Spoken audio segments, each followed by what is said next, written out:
here in July. The safety moment is focused on beating the heat. So staying cool, staying hydrated, wearing light clothes, shade, and never ever leave pets or children alone in their cars. And of course, if others are at risk, please check in on them. So next slide, Claire. Great. So this is just kind of our usual Zoom protocols. It really helps the PSE team if you type your question in the chat. That gives folks a second to think about it, pull up the resource. So as the presentations are rolling, if you type your question in the chat, we will take breaks pretty frequently to answer those questions. If you're not comfortable with using the chat, it's not your thing, of course, raise your hand. You can verbally ask your questions as well. And as always, just stay on mute so that we don't hear any background noise. We will be taking a number of breaks to have that discussion and dialogue. We have heard from you that some of the most kind of engaging and illuminating parts of these meetings is when people have the chance to talk to each other. So we will take breaks, but please put the questions in the chat. So next slide, please. In terms of the meeting itself, as always, just be respectful, make space for others if you're someone who has a tendency to ask a lot of questions. If you don't ask a lot of questions, I love hearing new voices. I love hearing from you, but I won't pick on you because I know that's not for everyone. And then people come to this meeting with a wide range of expertise and they come from different aspects of the energy sector. So avoiding using acronyms and limiting jargon does help everyone. So next slide. So here's our plan for the next 3 hours. We're going to begin hearing a little bit from Kara about things that have happened since the June meeting. And then we're going to get an overview of the demand forecast in the IRP and how it relates to the work. Lauren will share a high-level overview of the demand forecast, kind of tell the big story, and then spend a while breaking down that story with Allison talking about the natural gas results, Stephanie talking about the electric results. And by this time, you will very much need a break. So we'll take a break, come back and hear a little bit more from Allison about the demand forecast assumptions, and then turn it over to our colleagues from Guidehouse, who will talk about the electric vehicle forecast, which electric vehicles has a big implication on the demand forecast overall on the electric side. So we're going to hear from those experts. And we'll get you out of here by 4 o'clock. Next slide, please. So I went through our speakers, but just so that you have a visual, here are the speakers or just support staff from both Guidehouse and PSE that are with you all today. Next slide, please. Great. So before I turn it over to Kara, I am going to turn it over to Philip Popoff for just a few announcements. So go ahead, Philip. Good afternoon, everybody. Thank you for joining us. This is going to be an exciting meeting if you're inclined this way. So I know it's exciting for me. I just wanted to touch base about the resource adequacy meeting presentation that had been scheduled for later in July. We did have to postpone that till August. Just to catch you all up on our journey so far. You may recall that we've been working to incorporate climate change into our resource adequacy framework. And along that way, we actually hired somebody back, a real smart person back, but then they retired on us. E3 had done a review of our analytical framework, generally found it was pretty sound, had a few suggestions. So being short-staffed, we just went ahead and hired E3 to complete the analysis for us, since we'd spent an enormous amount of time getting them up to speed on what it was that we were doing. So we have a contract in place with E3. They've been working on incorporating climate change into the resource adequacy framework. That has just basically taken them a bit longer than they had hoped to get that done. So that's really the reason why we had to delay it by about a month. So we will be rescheduling that meeting for August 24th. So just about a month delay in the meeting. Fortunately, we will still be able to stay on track with the IRP filing schedule. So thank goodness it won't affect that. but it'll just delay that meeting a bit. So. Thank you for that, Philip. Any questions for Philip about why the resource adequacy meeting got pushed to August 24th? And as always, meeting materials will be posted 5 days in advance in the link that I put below for pse.com/IRP/get involved. I'm not seeing any hands or questions in the chat for questions for Philip. So Kara, can I turn it over to you and ask Claire to go to the next slide? Sounds great, Sophie.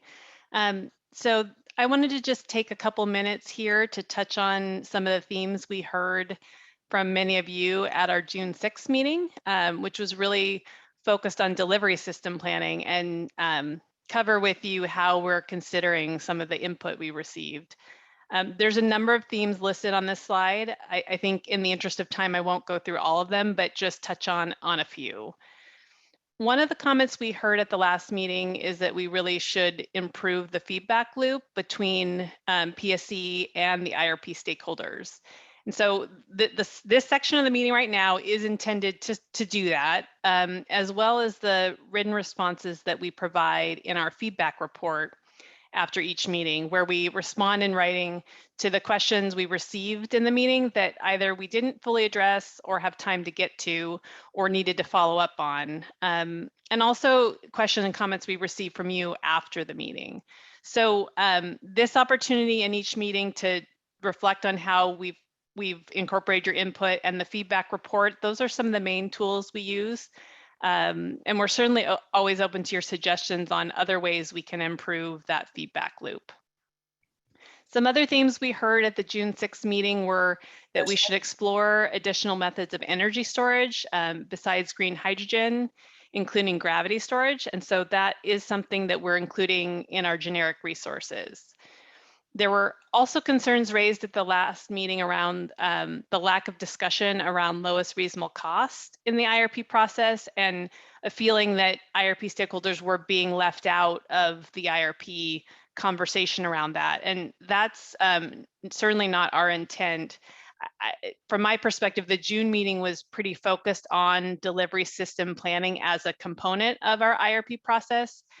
But in terms of lowest reasonable cost, we'll be sharing our resource and fuel cost assumptions, which are a key input to our consideration of that lowest reasonable cost portfolio. We'll be doing that at the September stakeholder meeting. So look forward to some conversation with you all around that. So that's just a quick summary of some of the themes that we heard and how we're incorporating your feedback. There's a few others that are listed here on this slide.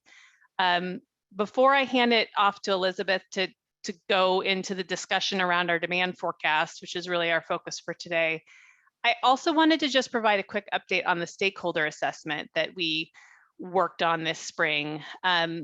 You may recall that we engaged Mal Foster Longhi, one of our external consultants, to perform an assessment, and not just specific to the IRP stakeholder group, but really across our 4 advisory committees, to better understand the state of those groups and consider opportunities for improvement. They are all their own individual groups that have been created at different times for different reasons. And we thought it was a good time to really just have an outside perspective on how all of those committees are functioning and working in ways that perhaps they could be improved. Many of you on this call may have shared your thoughts or participated in an interview with MFA, and I just really want to thank you for making time to give them and us your input. So on the assessment itself, specific to the IRP stakeholder process, one of the major themes MFA heard is that the format and the structure of these IRP stakeholder meetings doesn't work well as a forum for the general public to be engaged in the process. And this was demonstrated in part, I believe, through some of the dissatisfaction that was expressed by many participants in terms of how their time is spent and how they feel their feedback is considered by PSE. So as part of the report, MFA both made findings like those about some of the observations they learned about each advisory group. And they also made a number of recommendations for each. I would say some of the recommendations really are somewhat common across the 4 advisory groups, and some were specific to a particular advisory group. For this group, for the IRP stakeholder group, MFA made a few recommendations, including to continue to pursue opportunities to both evaluate and improve our stakeholder engagement, and to implement a more detailed and transparent feedback loop, which is a theme that came up in the June meeting that I talked about a little bit earlier. And so we're always open to your thoughts on ways that we can make that feedback loop better. But that was certainly a theme that came out of MFA's work as well. So at this point, we'll be reviewing MFA's findings and recommendations and discussing a bit further and just considering whether there are some improvements for engagement that we can make, particularly for the next IRP cycle. So in the meantime, if you have suggestions or thoughts on ways we can improve these stakeholder meetings, we really encourage you to let us know and share those with us. So that's, Sophie, that's the brief update on kind of what we've learned. Appreciate the conversation and just the honest input from folks on what's working and what's not working and how can we maybe do things better as we move along. Yeah, thanks for that, Kara. So maybe just first pausing for questions about how the input from the June meeting is shaping PSE's work. Look around the virtual room. And then secondly, what Kara shared about the stakeholder assessment that was conducted and how PSE is taking that feedback and seeing how these meetings and all of their other advisory committees could potentially have a more meaningful process within the PSE ecosystem. So I'm going to put my email address here. Of course, you can always email PSE directly if you have any thoughts, but as a facilitator, I'm always interested in hearing from folks about how things can be improved.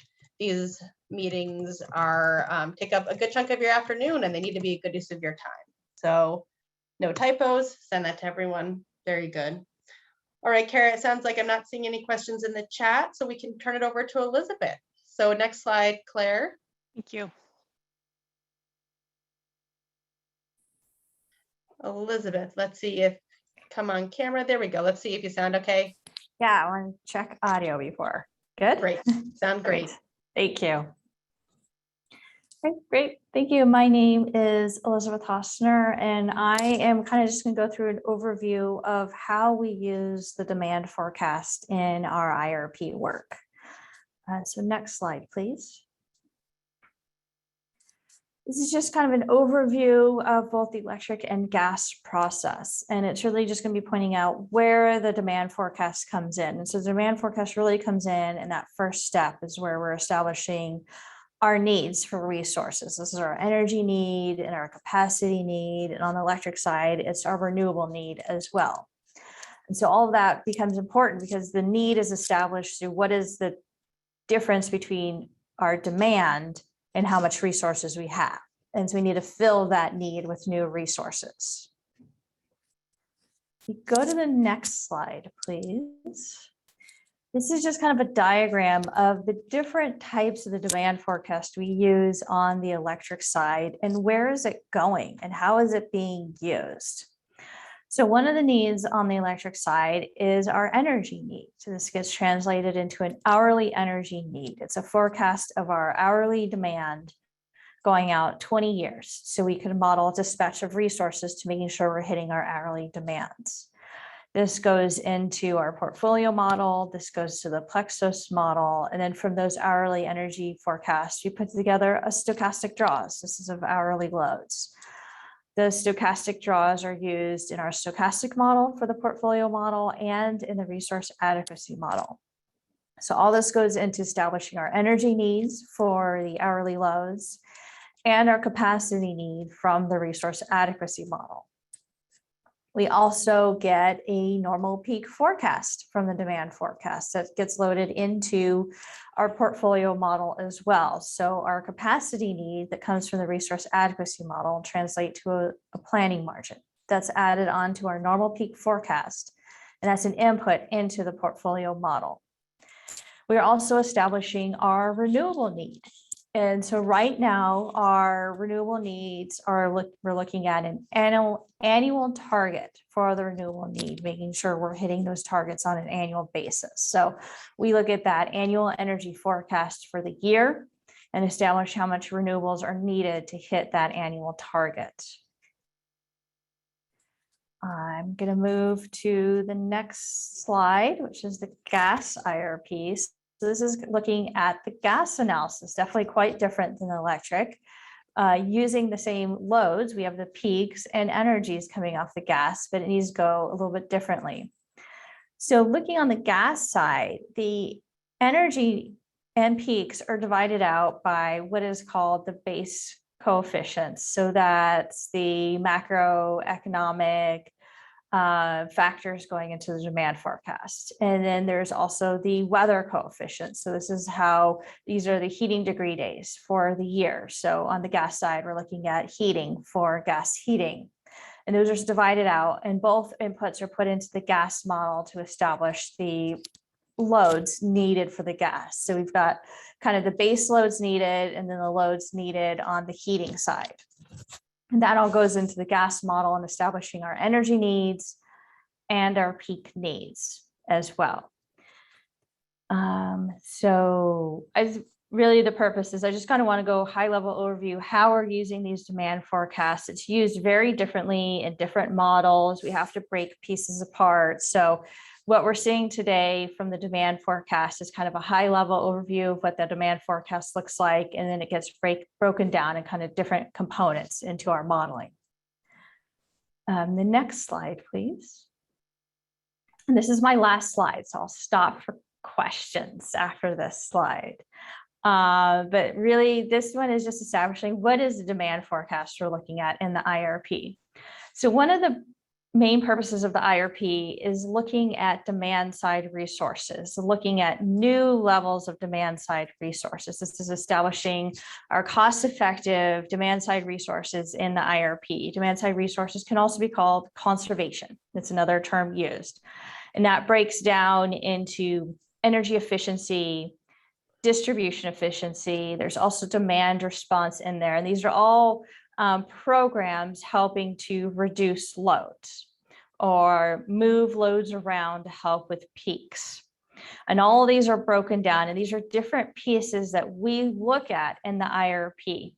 And so when we go into an IRP, we need a demand forecast with no new demand side resources. This is no new conservation programs. This is no new demand response, because we are trying to evaluate the best conservation programs, the best demand response that will fit our loads and our needs.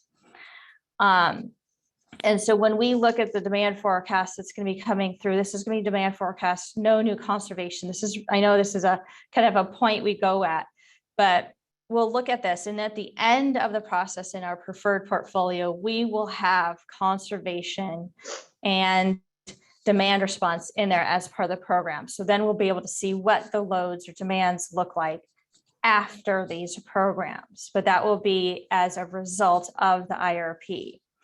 So this is really going in and establishing what is the loads that we're bringing into the IRP itself, so we can evaluate what types of demand side programs we should be doing alongside the supply side resources.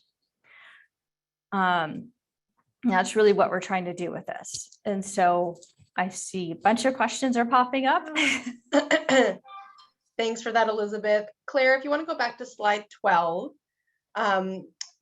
We know that Brad has a question about slide 12, and then Don actually has a question about a different slide. So Brad, you want to share your questions with Elizabeth?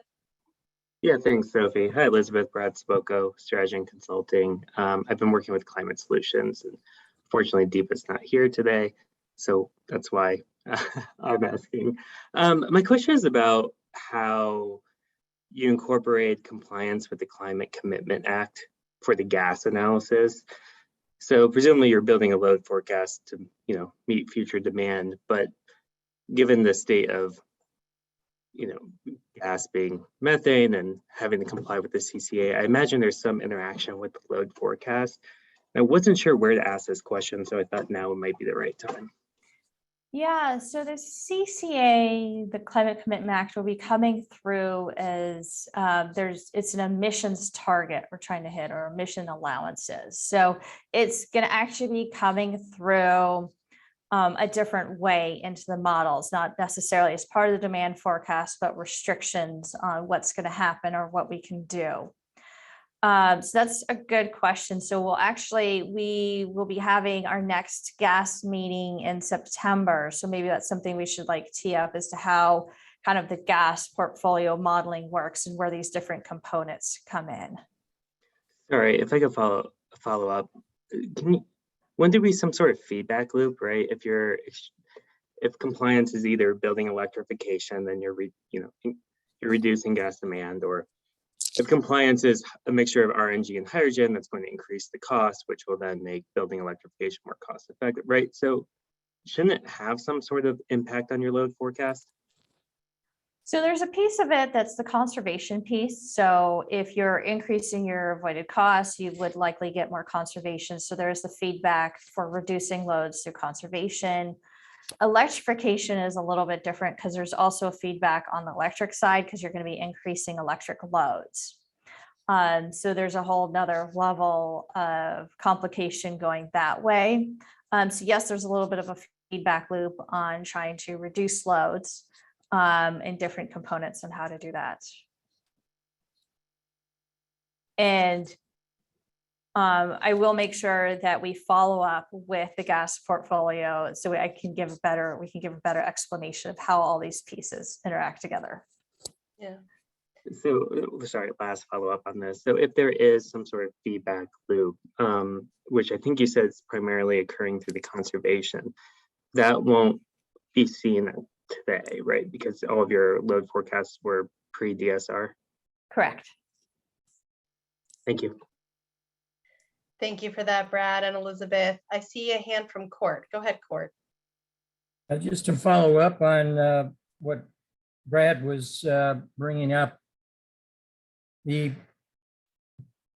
as I am hearing what I've heard many times from PSE being reported, your demand forecast ignores the conservation efforts, or if you will, the industry trends that may be taking buildings in a different direction than your traditional demand forecasting does.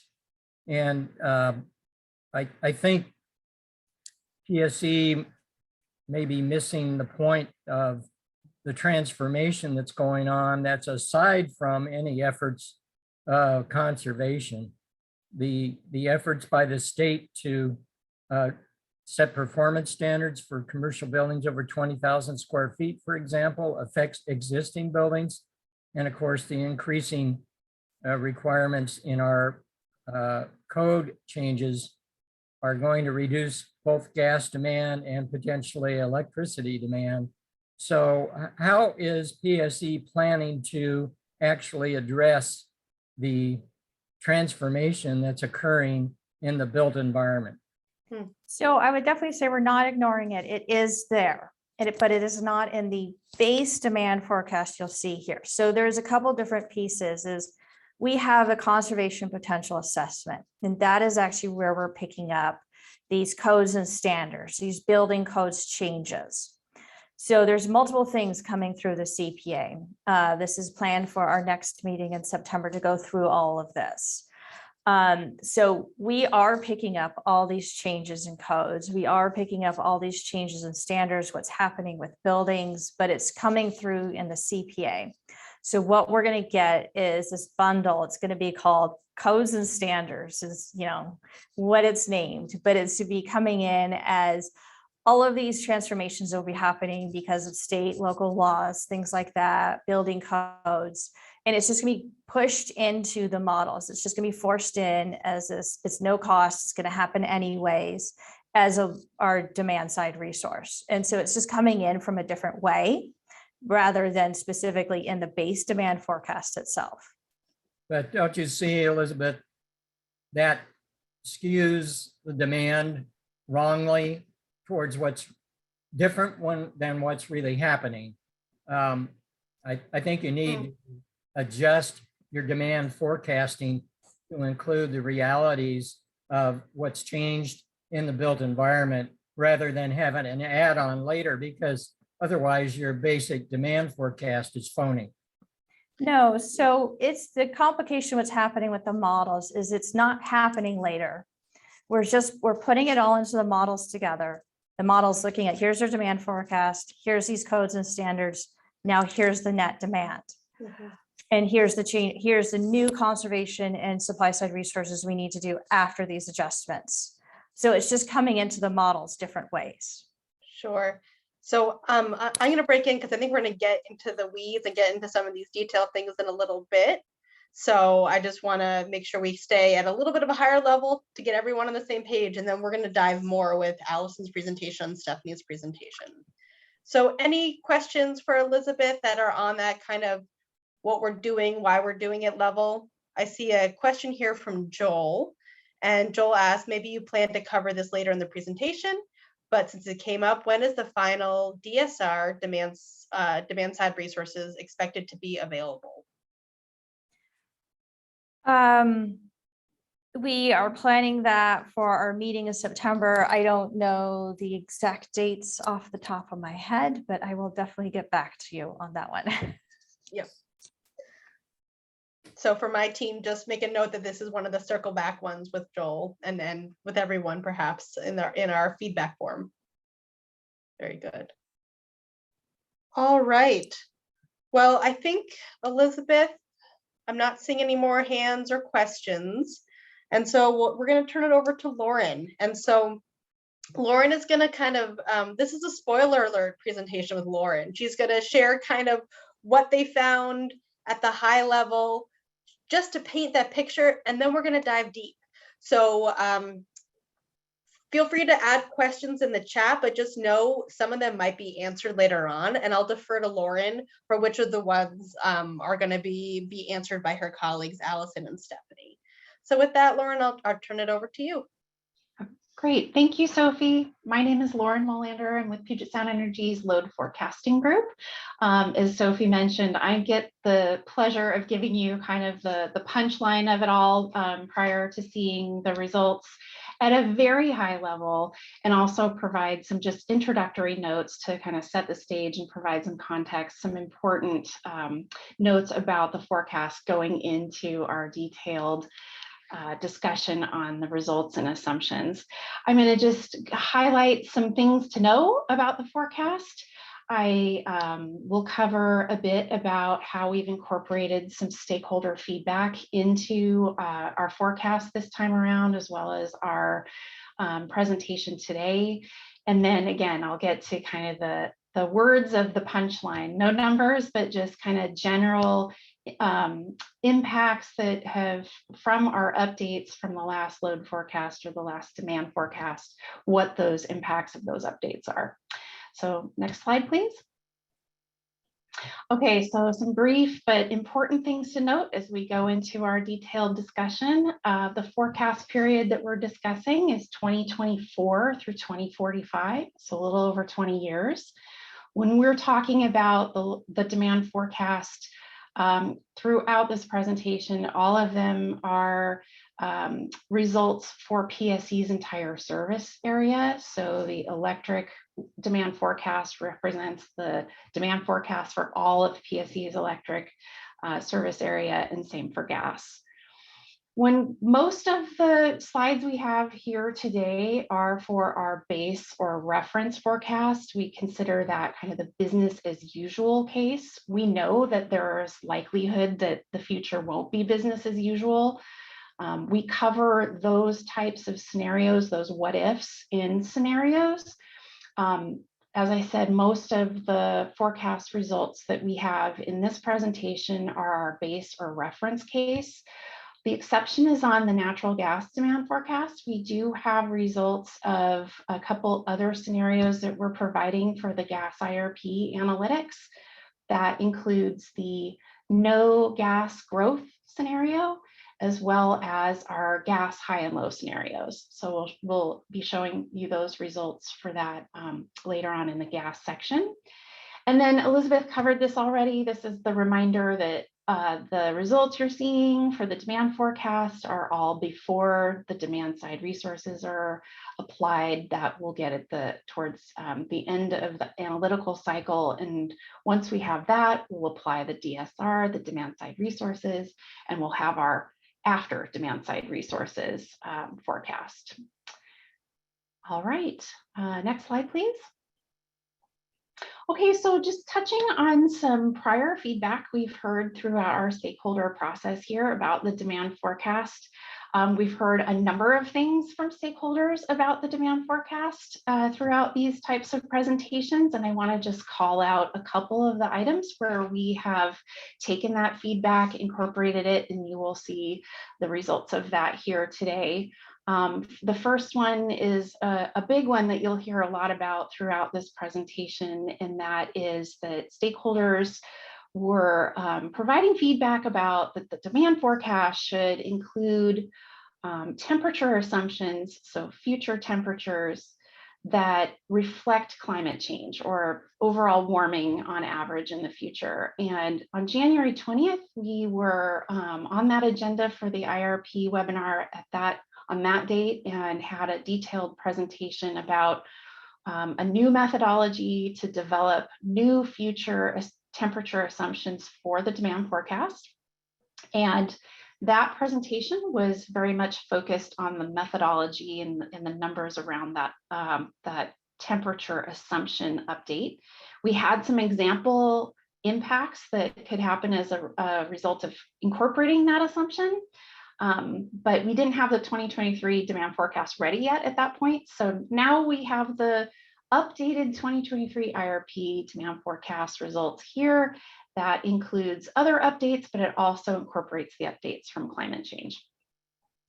The other one to call out is that in our 2021 IRP stakeholder process, we had gotten some feedback that in this particular presentation, when we show results of our updated demand forecast, that stakeholders would really like to see the summer peak demand forecast for the electric side. We had provided some information about that in the filing, but we hadn't had the space. We didn't include that in this type of presentation before. So knowing that, we've included the space and the time to show what we're getting on the electric summer peak forecast side. And so you'll see that later in the presentation today too. Okay, next slide, please. All right, this is kind of the punchline. This is the getting into the exciting stuff. These are the key themes you're going to hear a lot about throughout the rest of the presentation today. These are kind of the high level updates that we've made to the forecast, and they're resulting generally what the impacts are, the direction of those impacts. As I've mentioned, climate change was a really pretty monumental update that we've made to the demand forecast. We've updated, again, those are the temperatures that we consider normal going out into the future, and then what would demand be with those temperatures. Those new updated temperatures reflect continued warming into the future on average. And if we think about how that's going to impact demand, you know, if you have warmer winters, you're going to have less heating. If you have hotter summers, you're going to have more cooling. So directionally, that's what we're seeing as a result of incorporating climate change. Electric vehicles, we've updated our forecast for that. You'll see that's a pretty impactful update since the forecast from the 2021 IRP. That was 2 years ago. A lot continues to change and evolve in the EV space. We have some addition of some new outlooks on medium and heavy duty EVs. We're incorporating the recent legislation on that, and that continues to incentivize EV charging and EV adoption. So of course that would increase electric energy and peak forecasts.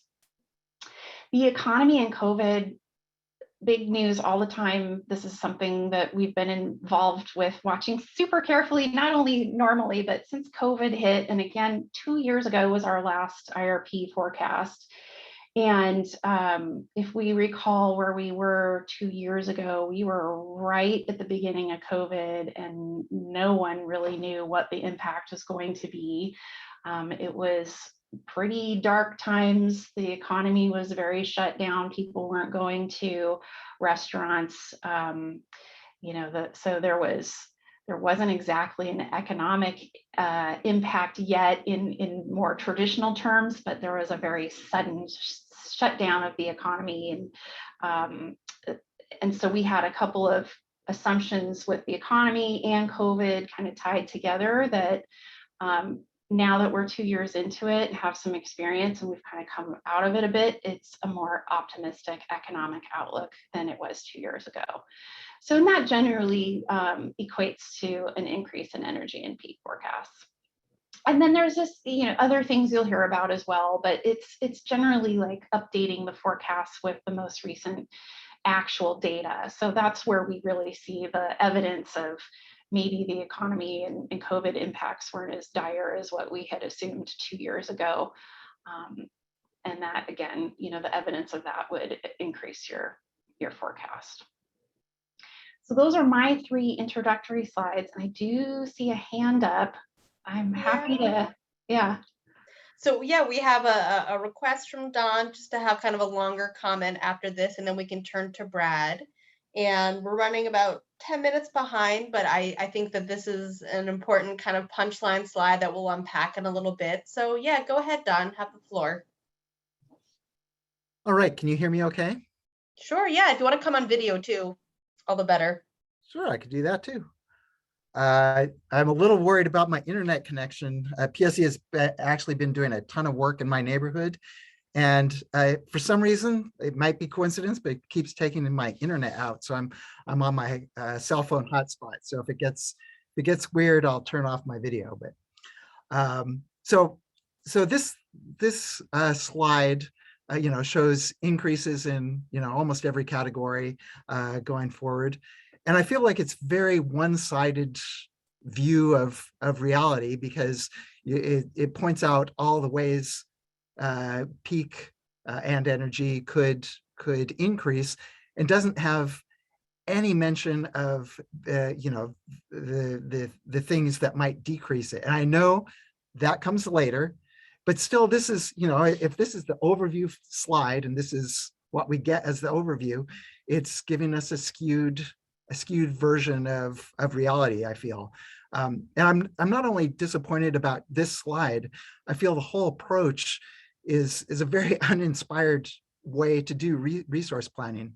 I've been participating in these meetings for about 7 years now, and I've come to see that this flaw in the standard process, which is PSE predicts what will happen with demand, and then much later identifies possible responses and mitigations.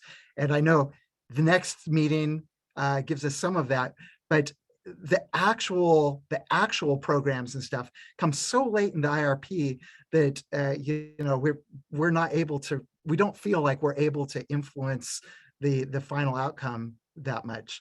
A slide like this is like me saying, I have small kids now, but they're going to grow and eat a lot more food. Someday I should think about how I'm going to respond to that. So for us stakeholders, it is frustrating that we can't view this problem more holistically. Instead of just saying, look, EVs are going to significantly raise our peak demand, PSE should note that there's a special rate for EV owners in the upcoming time varying rates program. With the right incentives, that will address most of the peak impact.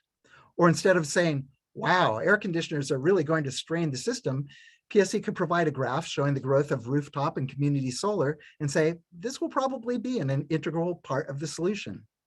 I'm not saying we must see that detailed plan right now, but PSE could give us some indication of what you are thinking and what we should be focusing on for future meetings. In my own case, my family just had 2 Tesla Powerwall batteries installed in our garage. As things stand now, our investment of over $20,000 will only be useful for a few hours per year during power outages. We would like our investment to provide a daily benefit to our community and the environment by participating in a virtual power plant, like 25,000 customers of Pacific Gas and Electric are doing. Closer to home, Portland General Electric is also piloting a similar program.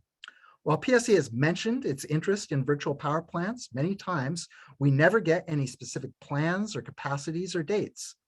I've spent 7 years trying to get PSE to move forward just an inch, and I have so little to show for my efforts. I'm beginning to think that my time would be better spent elsewhere.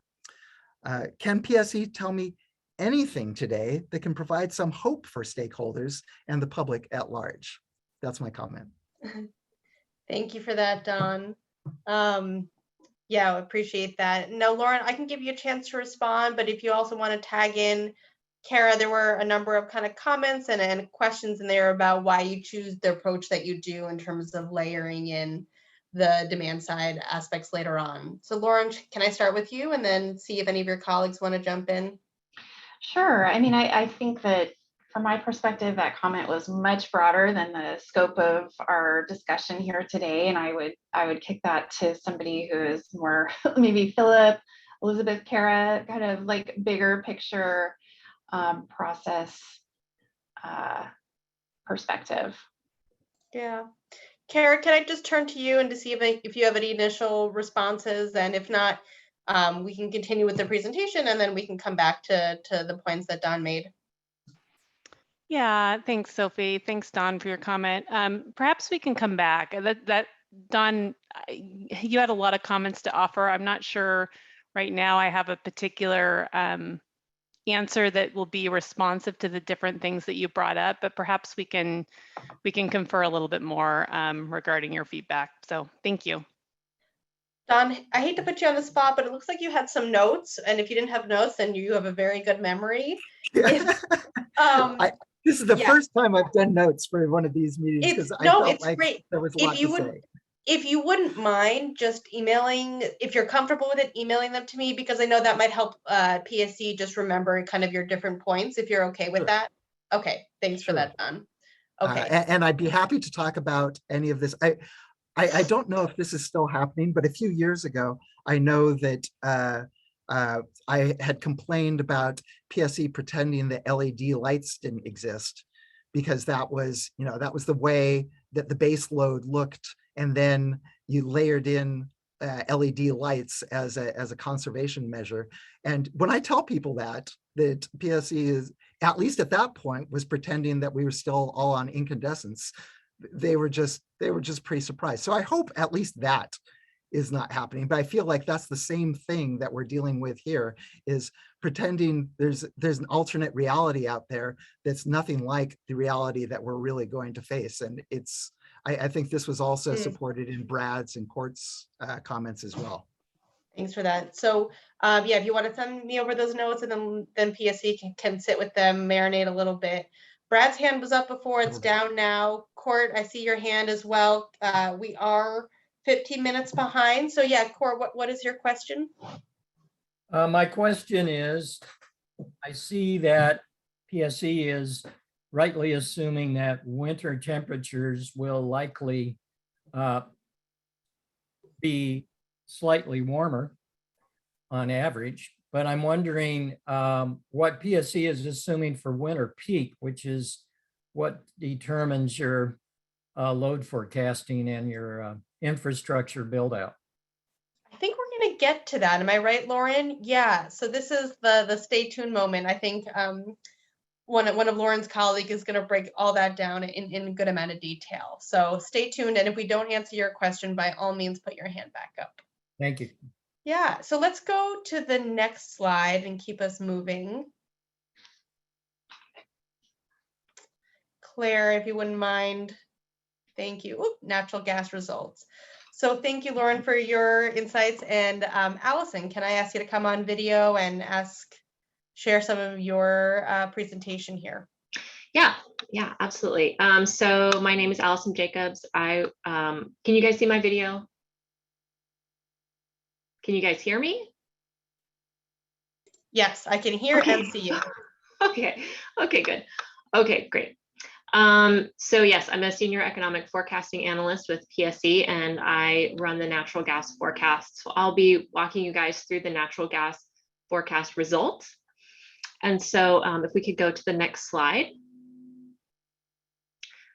So these charts show what makes up the forecast. So we've got the forecast going from 2024 to 2045. The energy demand is on the left-hand side and the peak demand is on the right-hand side. So first we'll look at the energy forecast on the left. So in 2024, you can see that the existing residential customers make up over half of the demand. That usage by our existing residential customers decreases over time due to warming in the climate. And then we are forecasted to add residential customers over time. So that's that residential customer growth slice. And then I'll just remind you that all of this is before any demand side resources, as we've mentioned many times. Above the residential teal section, there's the non-residential slice. That is commercial and industrial customers. And there's a small amount of growth in that slice, but not a lot. The dark solid, or the solid black line at the top, that, or near the top, is the 2023 IRP demand forecast, and that's what we're using as an input to this IRP. And then above the line is the climate change impact. And that is the amount of demand that was taken off of the forecast when we switched to forecasting with weather that includes climate change. So then on the right, we have a similar breakout of residential and non-residential peak demand. And you may recall from the January 20th meeting where we talked about climate change, when we looked at our very extreme temperatures, which is what we use to forecast the natural gas peak, we saw that we had the same design temperature when we look backwards, as it's the same as when we incorporate that future climate change temperatures. So we don't have a climate change decrease for the natural gas peak. Next slide, please. All right, so here we're looking at our energy demand. So on the left-hand side of the chart are our actuals. We have our black line, which is our actual historic demand, and our thick gray line, which is our weather normalized historical demand. But then on the right, that's where we have our forecast. So the teal line, that's our base demand forecast in 2023. The gray line on the right, that's our forecast that we used in the last IRP. And the demand is down 14% in 2045. Most of this is due to climate change. Now remember, both of these forecasts are before that additional demand side resources. So then what I've got on here is the gray dotted line. That is the 2021 IRP forecast after subtracting off that demand side resources that were found in the 2021 IRP. So you can see that it goes down a good bit. So therefore, we would expect this demand forecast in the IRP, the teal line, to go down with demand side resources that are found in this IRP. And just again, the demand side resources that are being considered here include natural gas bans that have already been passed into law, building code changes, conservation, and potential changes due to decarbonization policies. Next slide, please. So this chart is for illustrative purposes only. It uses the demand side resources that were found in the last IRP and applies them to the 2023 IRP demand so that you can see what that might look like. This example shows that the demand forecast is down 14% in the 2045 from a growth rate of 0.3% to negative 0.3%. However, the final amount of demand side resources that will be determined will come later in this process, and we will present that final forecast in the IRP book. Next slide, please. Thank you. Here we can see the natural gas peak demand forecast. So the natural gas peak demand forecast is slightly higher than we had in the previous IRP. You may be wondering why the peak demand is increasing over time. And this is because we have a forecast that is increasing the number of customers over time. And each of those adds on a peak demand onto the system. Also recall that there's no climate change impact here. So that's not lowering the peak demand like we saw on the energy demand. Again, as a reminder, all of this is before additional demand side resources. So you can see that we would expect this to go down much like you kind of see the gray line go down to the dotted gray line. And next slide. So again, this chart is for illustrative purposes only. This is what if we took that teal line, the 2023 IRP demand forecast, and we put on the DSR from the last IRP. So that shows that the peak demand is down 11% in 2045. That goes down from a growth rate of 0.7% to a growth rate of 0.2%. However, we know that these aren't the final demand side resources, so those will be shown in the IRP book when we have those at the end of the analysis. So I will pause here, Sophie, for questions on the natural gas base forecast. Thank you, Allison. So everyone ignore what I said about waiting till slide 25. Oh gosh, sorry, I didn't see that. No, it was my bad. So I think the order that I saw, let's do Court, Brad, and then Don. So Court, to you first. Thank you. I think Brad was first, but I'll go ahead. The forecasting of demand increase for gas, you said, was based on added customers. How are you using old data for average customer use when you add new customers? Or are you modifying that to accommodate our increased efficiency in buildings, which is ever increasing as the code changes every 3 years? Yeah, so it's a bit of a mix there. So anything that's going to be new, so new code changes. So the way we forecast is we look back at our historical data and we weather normalize it. And then we use that information to forecast forward. Now that's going to include anything that has already occurred. But there's no way for that type of model to know that, okay, in 2 years, this new code will go into effect and will change how buildings have to be energy efficient.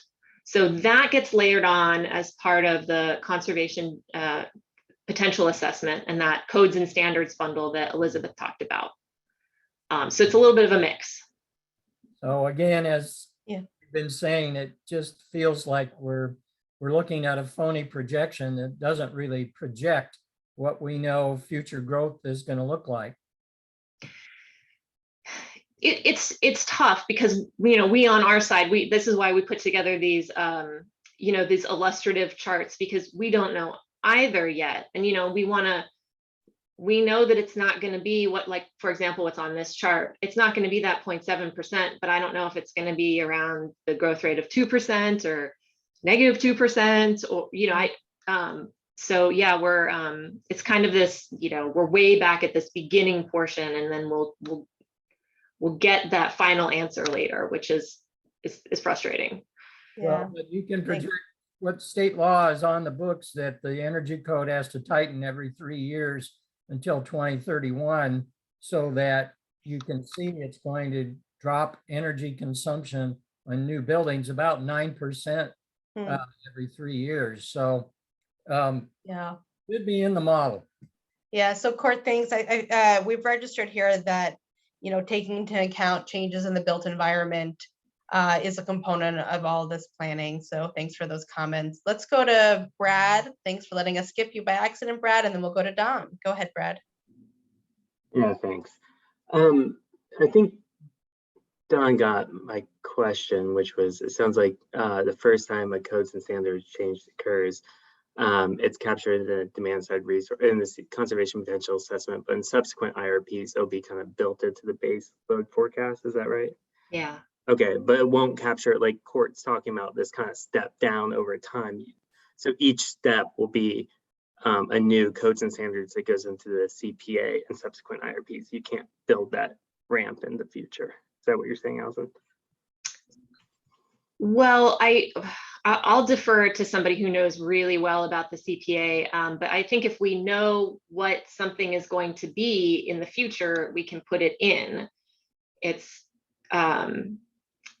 Gurvinder, do you know kind of about the tightening over time, how that's modeled in the codes and standards bundle? Yeah, so there is that statute, and I was actually just typing a response to Court's question on that or comment on that. That statute, which requires a code to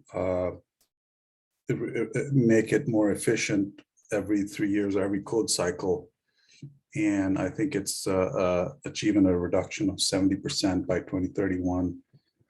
So Cadmus, who's doing our CPA, has modeled that code into our loads. So when we get that information from them, we've actually gotten some of that input information in draft form. We will be sharing that information at that September meeting of what that actually looks like. You'll be able to see the slice and the quantity of what that is included in there. And as Elizabeth alluded to earlier, when we get into the portfolio analysis, the codes and standard bundle is essentially a reduction on the load forecast that's been shown here. For example, the teal line that you're seeing that shows the 0.7% increase there. The first thing that happens in those portfolio models is actually adjust that line to reflect those codes and standards, because those are zero cost reductions. And so we assume that they will happen over time to reduce our load. And then beyond that is all of the optimization for other resources, such as conservation, to figure out how much more we could do, which would be cost effective. Yeah. Thanks for that, Gurvinder. And I'm sorry, I had one other question on slide 22. I apologize to monopolize the time, but can you switch there? Yeah, Claire, just back up one, thanks. Thank you. So I'm particularly focused on this near term kind of growth. So the separation between the teal and the gray line, the difference between 2023 and 2021. I'm trying to understand what's occurring there, what's changing from the last IRP to this new IRP in the next 3-4 years. You have a long-term growth driver of new customer growth. It doesn't say what's a short-term driver here. And oh yeah, no, you're right. Yeah, and so what was going on there is that we had some pretty, as Lauren mentioned at the beginning, we had some pretty dire predictions for what was going on with COVID. And it turns out that on the natural gas side, we really didn't see a ton of impacts from COVID, especially on the residential side. We did see them for the commercial side, but it wasn't quite as dire as we were expecting. And so in the near term, we really expected this chunk to be taken out of the forecast. And so that didn't quite materialize the way that we were worried that it might. So that's a little bit of a more flat line instead of that dip that you see in the previous IRP. Thanks for that clarification. So I'm going to turn to Don, and thank you, Don, for putting your question in the chat. It just helps PSE get their thoughts organized. Don asked, is the weather normalization based on 90 years of history, or what is the new basis? And I think, Allison, do you want to take that one? If not, I think Philip has some thoughts. Yeah, I can take it, and then Philip can chime in. Yeah, so our weather normalized actuals, what's shown on this chart, is still using that. It's not 90 years, it's back 30 years. And that's just a quick and dirty to show on the charts. But when we're forecasting forward, we're using climate change weather there. Philip, did you want to jump in? I don't know if you had other thoughts. No, I'd say that in the earlier presentation that we gave all about climate change, we went through a lot of details about both the peaks and the energy and the averaging and the normalizing and all that. So you might look back to those recordings as well. Yeah. Yes, I appreciate those, but if you go back to slide 21, I think it is. Okay, so you can see here, the idea of weather normalization is to take out variability that's caused from swings of temperatures from different years. And so you would think that process would give you a pretty smooth line. That's what you want. If you take a look at this, there's something really wrong with the weather normalization. It's at least as variable as the non-weather normalized stuff. So something is the weather normalization process that you're using is not accomplishing anything useful. And so I think you really should either clean that up, get a better way to weather normalize, or just don't show weather normalized, because it's, I mean, if you look especially in like, I guess it's 2015 and 2016 maybe, I mean, it's just both graphs are going opposite directions in a pretty dramatic fashion. Yeah. It's just weird. Oh, go ahead. I just want to say, Allison, feel free to respond now, and if not, you know, there's always the feedback form if you want to defer to that for a written response later. And I'll admit that the weather normalization process isn't perfect, but things like when in 2015, that was at the time the hottest year on record. And it is tough to get that weather normalization process right.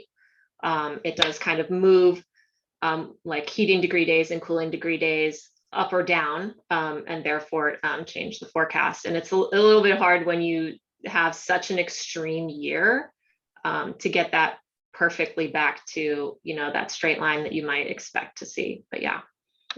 Yeah, thanks for that. So I'm sensitive to time here.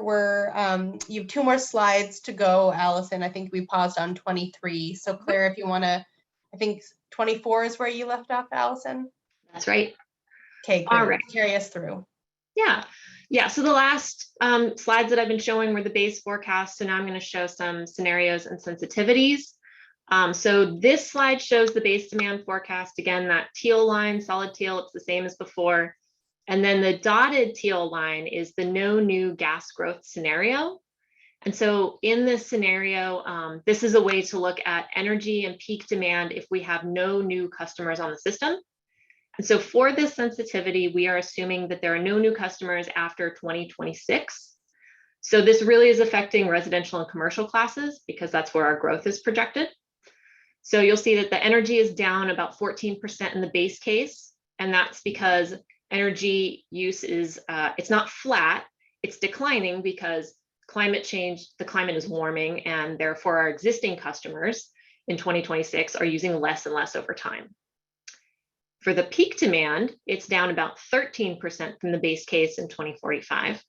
And for that, you'd expect it to be flat because those customers on the system are responding to that same design peak temperature as they are now, as they are in the future.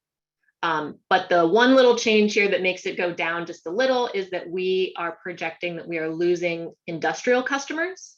And so there's a little loss of peak demand there. A reminder again that this is all before demand side resources, so we could expect that this could go down further with things like conservation. Next slide. And then here we have our high and our low gas scenarios. To get the high and the low, we ran 250 scenarios where we varied weather, economic and demographic variables, and then we took into account model uncertainty. So the high and the low scenarios are the 90th percentile and the 10th percentile of those 250 runs. And here you can see the high energy demand grows at 0.6% and the low energy demand grows at 0%. And then on the peak side, our high peak grows at 1%, while our low peak demand grows at 0.3%. So the thing that I will point out about these scenarios is that this is more of an economic and weather high and low. This does not include policy drivers that could lower the demand of natural gas. So that being said, those different policy changes are being explored in other natural gas sensitivities in the IRP. Okay. All right. Thank you, Allison. I'm not seeing any hands or questions in the chat. So I'm thinking that we should turn it over to Stephanie to keep us moving. But as always, put your questions in the chat and we can get them as Stephanie moves through her slides. So Stephanie, can you come on camera? Let's make sure we can hear you okay. Yeah, can you guys hear me? Yes, hear and see you. Great. All right, take it away. All right, well, let's get to the first slide. Okay. So here we have the electric demand forecast and its components. Similar to what Allison just presented, that thick black line is the forecast that we are using in this IRP. Starts out at around 2,500 average megawatts in 2024 and grows to be about 3,700 average megawatts by 2045. So I'm going to say this again many times, but please remember that this does not have new demand side resources post 2024. Okay, so we have broken out residential and non-residential demand as well as electric vehicles. The areas outlined in the dashed lines are new demand as a result of customer growth. Residential demand is approximately 53 to 55% of total demand before EVs and the ultimate demand side resources that will be incorporated at the conclusion of the IRP analysis. So we expect that DSR will take a chunk out of the demand attributed to both new and existing customers here on this chart. So I'm calling out with these dashed lines, the two major updates / components of the forecast that we are going to talk about in detail later. That's electric vehicles and climate change. So EVs are now a significant component of the electric forecast. It's going to grow, it grows to be around 600 average megawatts by 2045. That's about 4% of demand in 2030 and 15% of demand in 2045. So that's a big chunk. This number is a combination of both forecasted residential and commercial demand. I've lumped them together so you can really see how big this component is. It's basically doubling from the previous forecast we used in IRP 21. And that's due to just new legislation and the inclusion of medium and heavy duty vehicles. We're broadening the scope of what we're including here. So you'll see on top, it's a little bit hard to make out, but that's the impact of climate change above the thick line. If the demand forecast did not use new degree days, it would be about 50 to 90 average megawatts larger, or approximately 2 to 2.5% higher demand over the forecast period. So if you're thinking back to the gas charts, you're like, oh, that probably seems a lot smaller. Well, the reason why is that electric has different components than gas, as well as electric has a cooling sensitivity element, which when you increase cooling degree days over time as a result of climate change, that offsets the negative impact due to decreased heating demand. The climate change impact is larger in both percentage and average megawatts in the residential class in comparison to the commercial and industrial classes. So let's head on to the next slide. So here we have a comparison of the new IRP demand forecast in comparison to what was done in the last IRP. Demand is lower by about 0.4% in 2024 and higher by about 9% in 2040. Again, that's mostly attributed to this increase in our EV forecast. Generally, we have the same trends that we usually see. We have positive customer growth, steady use per customer, and EV growth, which you combine that all together, you get demand growth before DSR. As you can see with the gray dashed line, once you apply DSR, particularly we're showing here the results from the last IRP, you get a significant reduction in the forecast. The 2023 IRP progress report demand forecast after DSR will be available later, but it'll include, I want to emphasize this because this is something we've been having questions on, the CPA vis-a-vis the IRP, the conservation potential assessment vis-a-vis the IRP analysis is going to evaluate all that good stuff around changes to codes and standards, energy efficiency, solar, all that stuff. That is the mechanism through which we evaluate that. So let's head on to the next slide. So for illustrative purposes only, I'm showing you what our forecast looks like for this time around. You've seen it, it's this teal line with a growth rate around 1.8%. Now, if we take the previous IRP's results and apply it to the new demand forecast with some tweaks, we get a significant reduction, and the growth rate is around 0.9%. So we can expect that we'll see a similar reduction as a result of the upcoming IRP analysis and the CPA.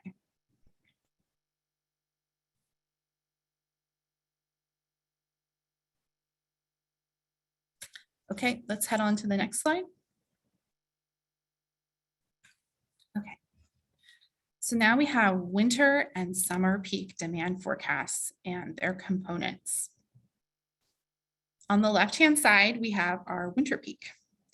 Again, the thick black line is the forecast that is going to be evaluated in the IRP. It starts out around 4,700 megawatts and grows to around 6,700 megawatts by 2045. So if you want to see, okay, well, what changes between now and 2045? Well, around 1,000 megawatts of growth is attributed to new customers coming on the system, with an additional 1,100 megawatts due to EVs added on. And again, we're seeing the same trend that we saw on the energy side, that the EV forecast that we've considered, the demand doubles between last time and this time. You can see above the line, the climate change impact by 2045, that reduction is about 150 megawatts should we had not used, or if we had not used our new climate change peak demand temperature, the forecast would be around 150 megawatts higher. On the right-hand side, we have the summer forecast. So we start out at around 3,800 megawatts in 2024, and that grows to be around 600 megawatts by 2045. So new customer growth is around 500, 550 megawatts of that 20-year growth, and then additional demand due to increased air conditioning and saturation around 700 megawatts. And then on top of that, we've got the additional around 1,000 megawatt contribution due to EVs by 2045. And you'll see that climate change, the very small dashed line underneath the black line, is a positive factor on the summer peak forecast, because what we found is that the temperatures that we could expect for summer were higher than our previous definition and increased over time. But we have a little bit, the temperature sensitivity for summer is a little bit lower per megawatt than winter. So the impact of that new climate change assumption is about 100 megawatts in 2045. So let's go to the next slide. So again, here is a comparison of the peak demand forecast that we have for this round versus the 2021 IRP. The winter peak demand is lower by about 1% in 2024, but then it grows to be higher by about 7% in 2045. Again, EVs are a huge factor in that growth over time. As we've emphasized, the mechanism through which we reduce our demand and take into account all these new codes and standards is DSR. That reduces our forecast. We can see that in the 2021 IRP, the results of the DSR that was included reduced the growth rate from being prior 1.2% down to 0.4%. So I think we can expect results of that magnitude this time around as well. So let's go to the next slide. Okay, summer peak demand. So last IRP, in our IRP chapter, we presented the peak demand forecast, but we did not include the ultimate impact due to DSR. So what you see here is summer peak demand is about 5% higher in 2024 in comparison to what was presented in the 2021 IRP, and 14% higher in 2040. That is a combination of both electric vehicles as well as air conditioning saturation growth and new customer growth.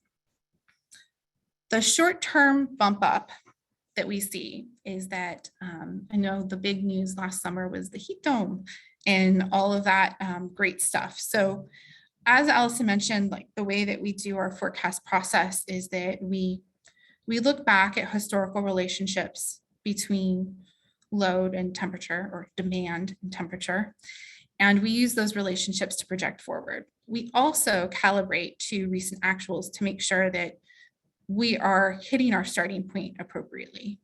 And so that initial jump up is partially due to we've got this new climate change temperature adjustment, as well as the AC loads last summer were pretty significant. So we're reflecting that in the new forecast. So let's go to the next slide. So again, what can we expect? So for illustrative purposes, we've got on the left-hand side, the winter peak forecast combined with the results from the last IRP.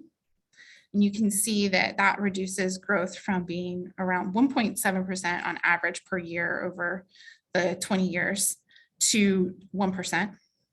And then on the summer side, we've got a similar reduction going from 2.2% down to 1.7%. So we can anticipate similar results. And just as a note, like the stuff that is going into the CPA this year is always new and different with all of the dynamic environment we're working in. So this is just for illustrative purposes what we could expect, but there's potential that we could see different magnitudes of impacts as more new and innovative stuff gets evaluated. Stephanie, I was thinking we could pause now for questions unless there was anything else you wanted to share. Nope, that's it. Great. So the stack I have, we have Brad, Dawn, and Don. And I'm just putting it out there. If you are a stakeholder and you've been part of this and you have any questions, we welcome questions from everyone here, all the stakeholders. So let's start with Brad. So Brad asks on slide 30. So Claire, would you mind going back to slide 30? Yeah, and let's make it more of a conversation. Brad, I saw you came on camera for a second. Come back on camera and unmute yourself, and you can ask your question. Sophie, I'm just trying to follow your lead here. Yeah, so I just had a question about the AC saturation growth. What is the assumed technologies? I assume it's a mixture of heat pumps and freestanding units that don't have a heating element. But the reason I ask about this question is to, if there is a growth in assumed heat pumps with their AC, right, in the summertime, is that also being, is that growth being captured then in the electric winter load forecast and the gas load forecast? Does that make sense? So that growth of heat pump technology? So our forecasts are not end use based. The conservation potential assessment is. So the way this works is that we have a forecast of AC saturation based on the US Energy Information Administration. We use that and scale it based on the current level of cooling on the system. So what you're seeing for this growth is projected AC increases due to increased AC saturation, scaling by the current AC on the system. So for instance, if we had around, I'm just gonna pick a number, 45% residential AC saturation, this then grows that amount according to the trend the US Energy Information Administration uses. Now, I think something that we have also touched on maybe in other forecasts, that this base forecast is not an electrification scenario on a broad level. There are baseline assumptions according to codes and standards and things like that. The CPA handles the impact of those codes and standards, but we have made it very clear to anybody doing any kind of electrification analysis that this summer forecast includes this slice. So if you're going to add on your heat pumps onto the winter demand forecast, you better not double count the impact to summer. So I guess to summarize, the forecast is a little bit more simple than what you're describing, but there are other components under the hood that the CPA is evaluating that interact with this. Thanks for that, Stephanie. But I'm sorry, I need to follow up on that. I mean, anecdotally speaking, you talk to contractors and they can't keep heat pumps in stock, right? It's a trend that is occurring. And so it's not clear to me that you're capturing this trend, right? You are certainly on the electric end with the AC saturation growth. I'm not sure you're capturing it on the heating side. Like it sounds like you're saying that the ratio of AC units that are heat pumps to not heat pumps will continue throughout your planning horizon. And I guess I'm challenging that assumption. Like, is that actually the correct assumption at this point? So on the winter side, it is a business as usual forecast for the purpose of the demand forecast. The CPA will then deduct energy savings attributed to new codes in which heat pumps are installed as opposed to the traditional, maybe like old furnaces or gas. So there are components of the CPA conservation of the CPA in the must-take bundle. When we look at the components of that due to codes, there could be elements that are a positive impact on load. So, you know, there's a significant amount of PSE service territory that is gas. And so in the electric forecast here, we're not playing with that. We're assuming that we have a saturation of gas that would handle the peak that is proportional to what is currently on the system. If we want to play with that, I think that is a Philip question and a scenario type thing, but this is business as usual. Yeah, so Brad, if you have a follow-up, I just encourage, write it in the chat, and then Philip and others can respond in writing. So thanks for those pieces. I'm enjoying making people come on camera when they ask questions. It makes me less lonely as a, sole camera user. So thank you, Don. You have 2 questions here. Can you just share them both, and perhaps Stephanie can just hit them both in a row? Yeah, actually, I just on that, the discussion we were just having. So is PSE assuming that the AC saturation growth is using old air conditioners or heat pumps, or what's the breakdown there? It is based upon the current level of AC load on the system. The CPA is then responsible for deducting demand associated with more efficient heat pumps or cooling. That is actually part of the way that the bundles that are evaluated as part of the CPA, there is a cooling component. So again, this forecast is business as usual, and the CPA is responsible for evaluating the different technologies that could then reduce the forecast. So does anybody here know what the difference in efficiency is between, sort of your standard air conditioner and a heat pump? Is a heat pump much more efficient at cooling per Vinder, did you want to jump in there? So really, I mean, when a heat pump runs in an air conditioning mode in the summer, it's essentially an air conditioner, right? So same amount of energy, basically. Yeah, so it depends on the product and what efficiency performance it has for that. And they have different tiers and different levels for efficiency. So, but when they're running in that mode in the summer, it's basically an AC unit. Okay, Thanks All for right, that. so that's good enough. I just wanted to for my own understanding, understand that. So on slide 29, I was going to ask about the traditional 10-year leap in forecast so this, I know this is using 2021 DSR, but I've seen this graph every IRP since I started working on this. And it always goes 10 years out pretty flat, and then all of a sudden the slope of the curve changes. And historically, that has always been wrong. I don't think it's been right one time. So the question is that what's still happening here? Is we get 10 years out and then we don't include a replacement efficiencies from replacement anymore? I can help try to answer that. I think in terms of. Can I just want to also say the curvature you're seeing here is heavily influenced by EVs.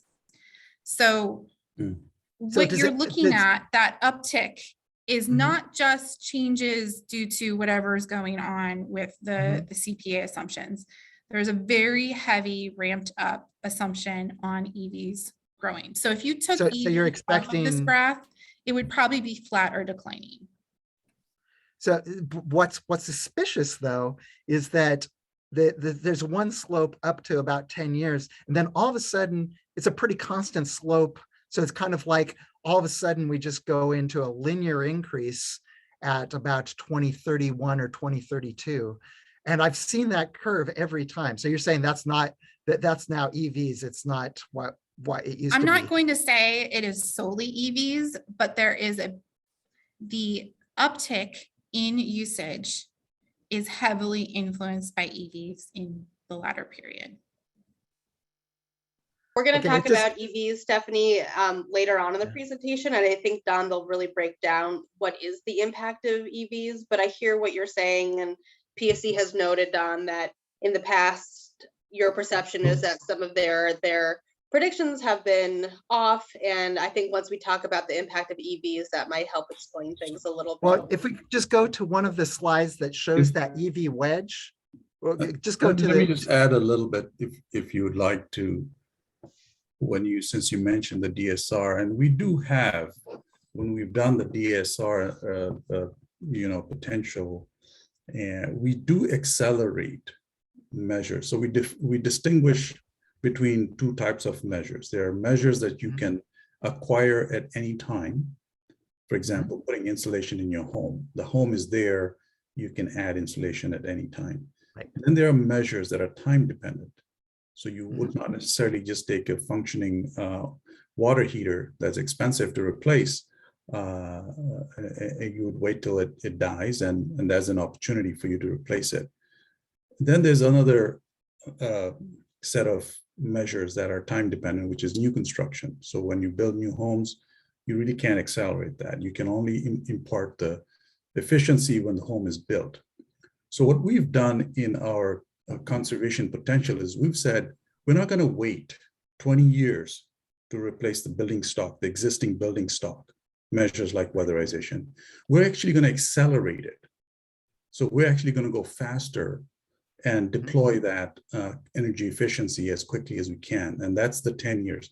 So you could say that, well, it's a bad thing that this thing is inflecting upwards, or you could say it's a good thing because we're trying to get as much of the conservation we can sooner. So there's a couple of ways of looking at that. I would just say it's closer to reality.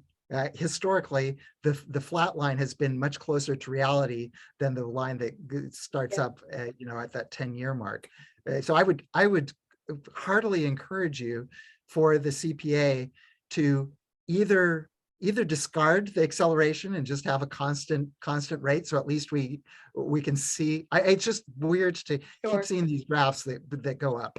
So Gurvinder, would it be fair to say that you've taken Don's comment and will consider it as you do your CPA work? Well, I will accept. I will say that we did do less acceleration when we were first looking at the Energy Independence Act, the I-937, when it got passed, and there was a question about assumptions and lining up with the Power Council. We did a we did line up our ramping with the Power Council, which they had instead of 10 years, they were ramping those measures up in over a 14-year period. And the feedback we got from our stakeholders was, no, we like the way you're doing it. Get it as quickly as you can, as faster and more efficiency is better for our stakeholders.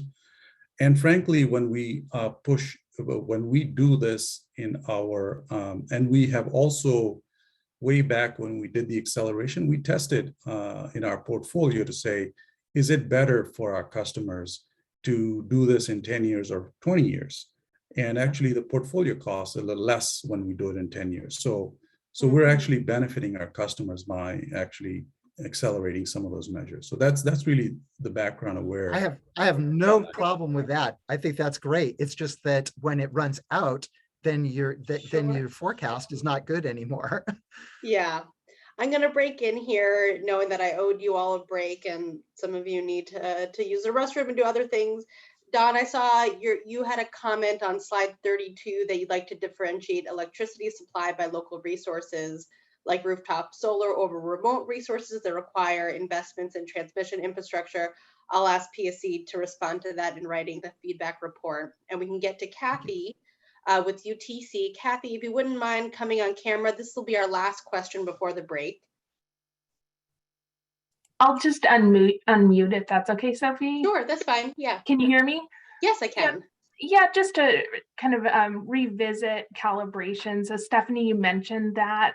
Can you discuss a little bit PSE's methodology in terms of the different slices and how PSE approaches calibration? And then the second one is more of maybe go back and look, or whether or not you've addressed this, you could answer it right now, between the low and the high forecast scenarios over the last few IRP cycles and what the range of those are over time. Just wondering if you have that data point. Thank you. Okay, so when I talk about calibration, I mean, we weather normalize our historical actuals to see what they would be on a weather normalized basis. And then we compare it to the results that we get out of the forecast models. And usually there's just like a little slight tweak that we need to make in order to adjust things maybe up or down. And that's a discrete adjustment. It is incredibly challenging to do that adjustment in light of COVID. We've had COVID for the past 2 years, and our forecast is a business as usual forecast.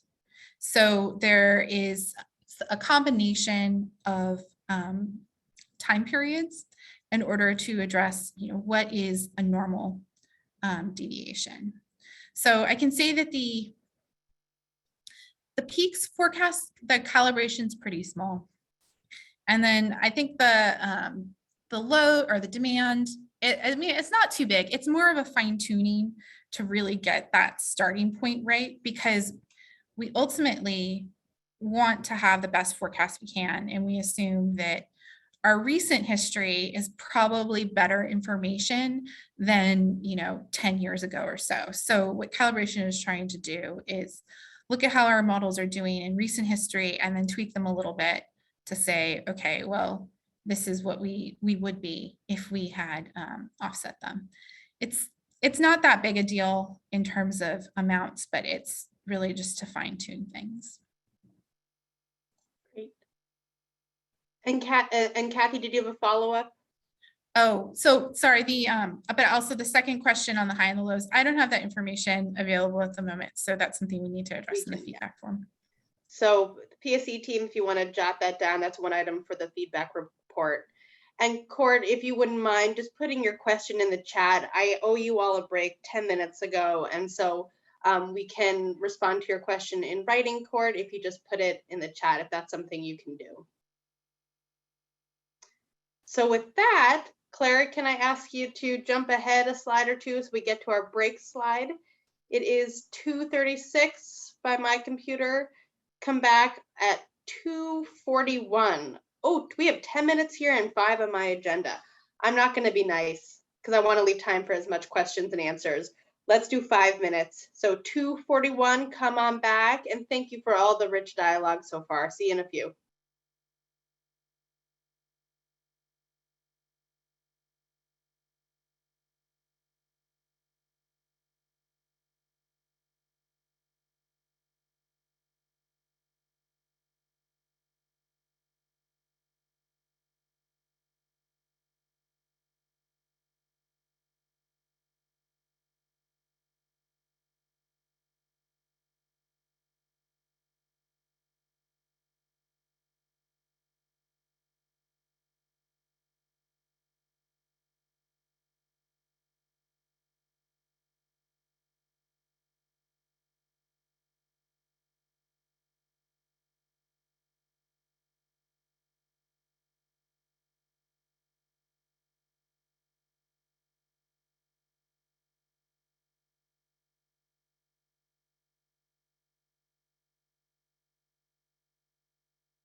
All right.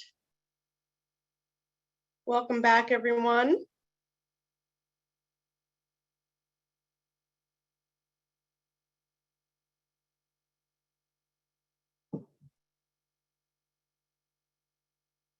So we are going to get started again just in a few moments.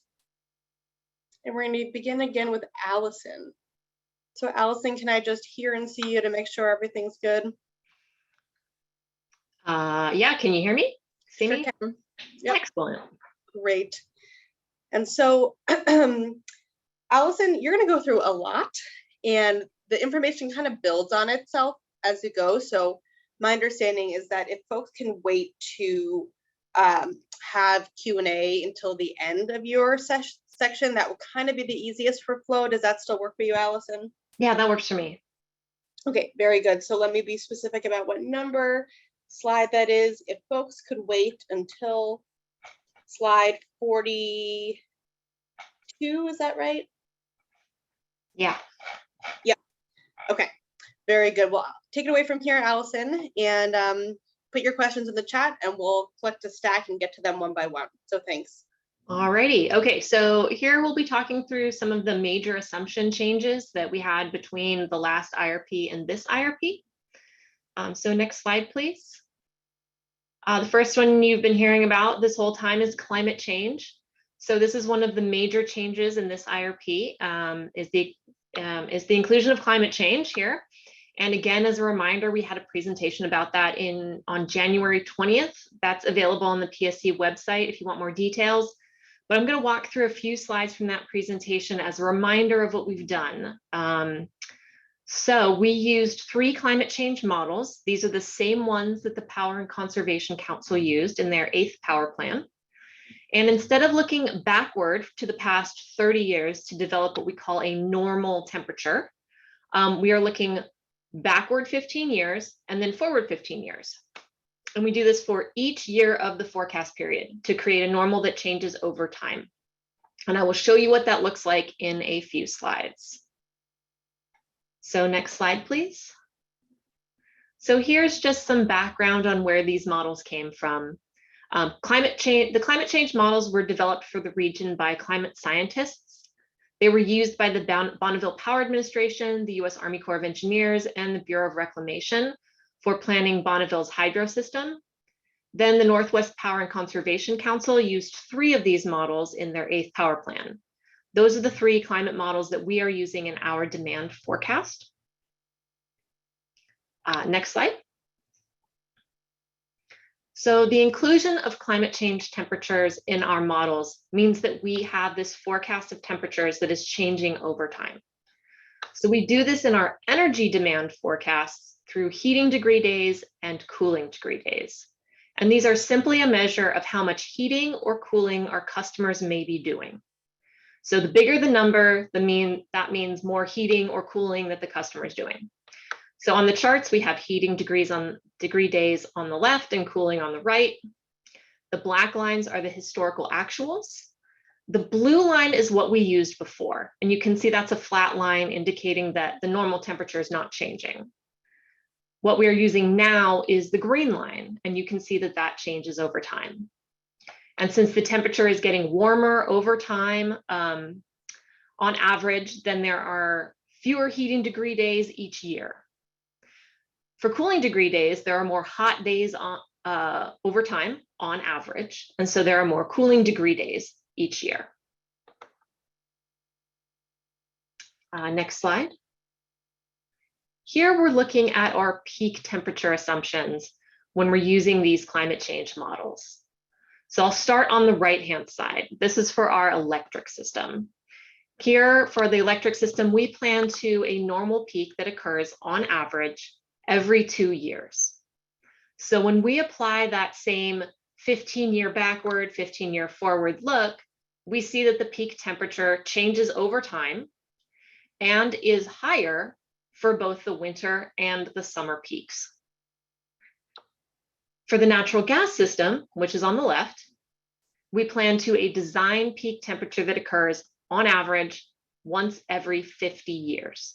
So this means that we're looking at something that's a lot more extreme than the electric side. So when we included that forward-looking data from those climate models, we didn't see that the extreme temperature had changed. So therefore, we're keeping the same design temperature for the natural gas peaks, but we are updating the temperatures for the electric system peaks.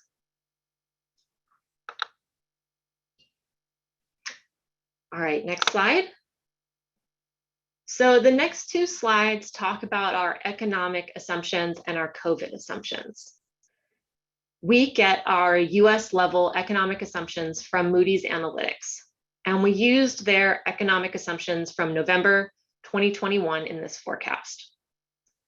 So embedded in Moody's economic forecasts are epidemiological assumptions about how COVID-19 will play out. And Moody's assumed back in November 2021 that the infections would abate in December 2021, and that future waves of the coronavirus would have lessened economic effects. So we use these Moody's assumptions around COVID to help inform our forecast.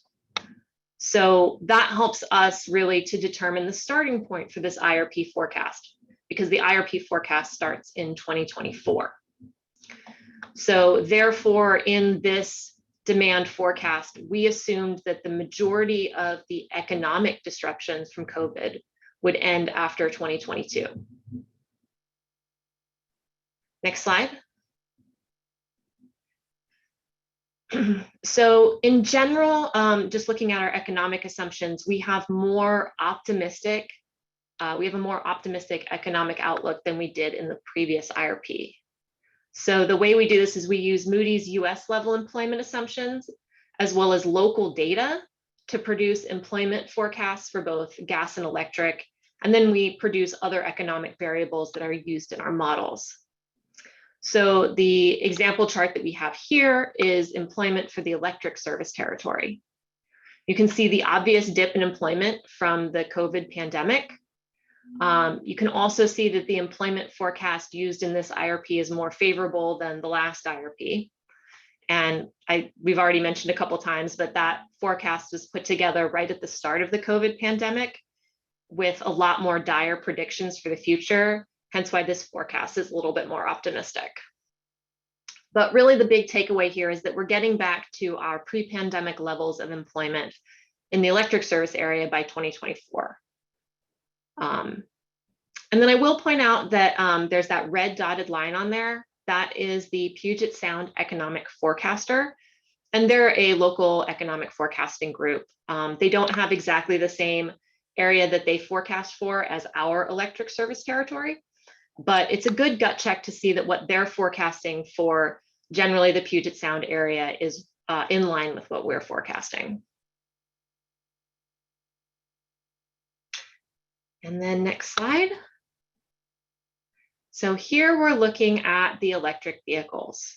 So here we're showing the electric demand on the left and peak on the right. And you can see that the electric vehicle demand forecast has basically doubled since the last IRP. And as Stephanie mentioned, this is due to both legislation that has passed and the inclusion of medium and heavy duty vehicles. So talking about the legislative updates, in 2020, we had a zero emission vehicle legislation that increased the number of zero emission vehicles that manufacturers must sell. In 2022, we had the clean fuel standard. So that raises money for EV charging stations from a gasoline tax. And both of these are expected to increase the number of light duty vehicles on the road. Additionally, we included medium and heavy duty vehicles in the demand forecast for this forecast, which we didn't include in 2021.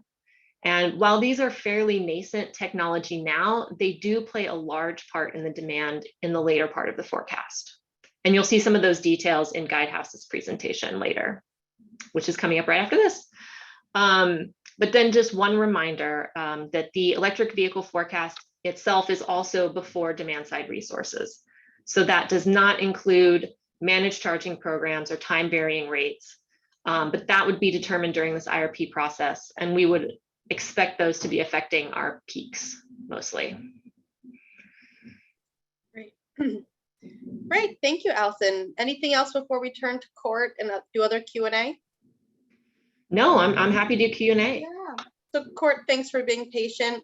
Feel free to come on camera if you feel brave. If not, just share your question or comment with us.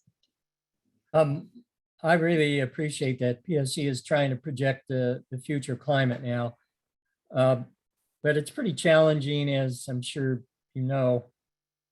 What I've been reading on several different scientific articles is we're pretty uncertain about wide swings in temperatures, both in winter and in summer. And that's due to, I won't go into a long explanation, but there's uncertainty about how regular the jet stream is going to stay, and it's likely to become less stable, in which case we may see pretty wide swings in temperatures in the winter, even wider than what we've seen in the past. So I would just caution PSE not to lower your peak load expectation in the winter due to overall trend of warming winter temperatures, because we may have these wild swings on rare occasions, but nevertheless may have these wild swings that occur in the winter and bring a lot of Arctic air down and plunge us as low as we've been in the past and maybe even lower. So I would caution you about dropping your winter peak projections. Thank you. Thank you for that, Court. And you mentioned you read some scientific papers. Feel free to pass them along to me and I can forward them on to PSE as well. Great. Other questions for Allison? I feel like this was like the wild factor presentation. Like, what is the effect of, electric vehicles, the economy, COVID, anything else for Allison before we turn it over to Guidehouse to really go deep into to the electric vehicle side of things? Looking in the chat. And Don, I see your comment here about EVs driving the upward trend in demand, and that has been in the law, has been logged, and PSE will respond to that in the feedback form. So Allison, I think you are off the hook now, and I want to turn it over to Kajal. So we have Kajal here with Guidehouse, and he is joined by some of his colleagues who can provide backup support. But we have really, this is the rest of the presentation, rest of our meeting pretty much is on this. So the next 45 minutes or so, put questions in the chat. And Kajal, Graham actually has an intro. So Graham, do you want to jump in and do the intro, and then we can turn it over to Kajal? Oh, Kajal is taking it. Oh, okay. There we go. And I know that Kajal's video isn't working right now. Hi. So, yeah. Can you hear me, Sophie? Yes. Hi. Okay. Thanks. Hello, everyone. This is Kajal Gaur from Guidehouse. I'm joined with Will Serzola and Robin Maslowski from Guidehouse as well. We are excited to share our recent EV adoption forecast results with you. Can we move to the next slide, please? So yeah, I'll just give a brief outline of the presentation that I'll be sharing today. We'll start with a brief overview of the adoption methodology that will help us orient with Guidehouse model used to predict EV population in the coming years. I will then discuss the potential implication of the clean fuel standards and its impact on the EV market. The third part of my presentation will focus on the adoption results. That is the actual number of EVs we expect to see on the road in the PSE service area. And the last two sections will focus on the calculations involved in estimating the load impacts and the load forecasting results, which are the main focus of the presentation today. But before jumping into that, I would like to hand it over to Graham to introduce himself and give a brief overview of the Guidehouse and PSE engagements over the last few years. Appreciate it, Kajal. And if you want to change to the next slide. As Kajal said, my name is Graham. I am the Senior Market Analyst for Puget Sound Energy's new product development team. And I've been the project manager for this forecast we've been doing with Guidehouse the last few years.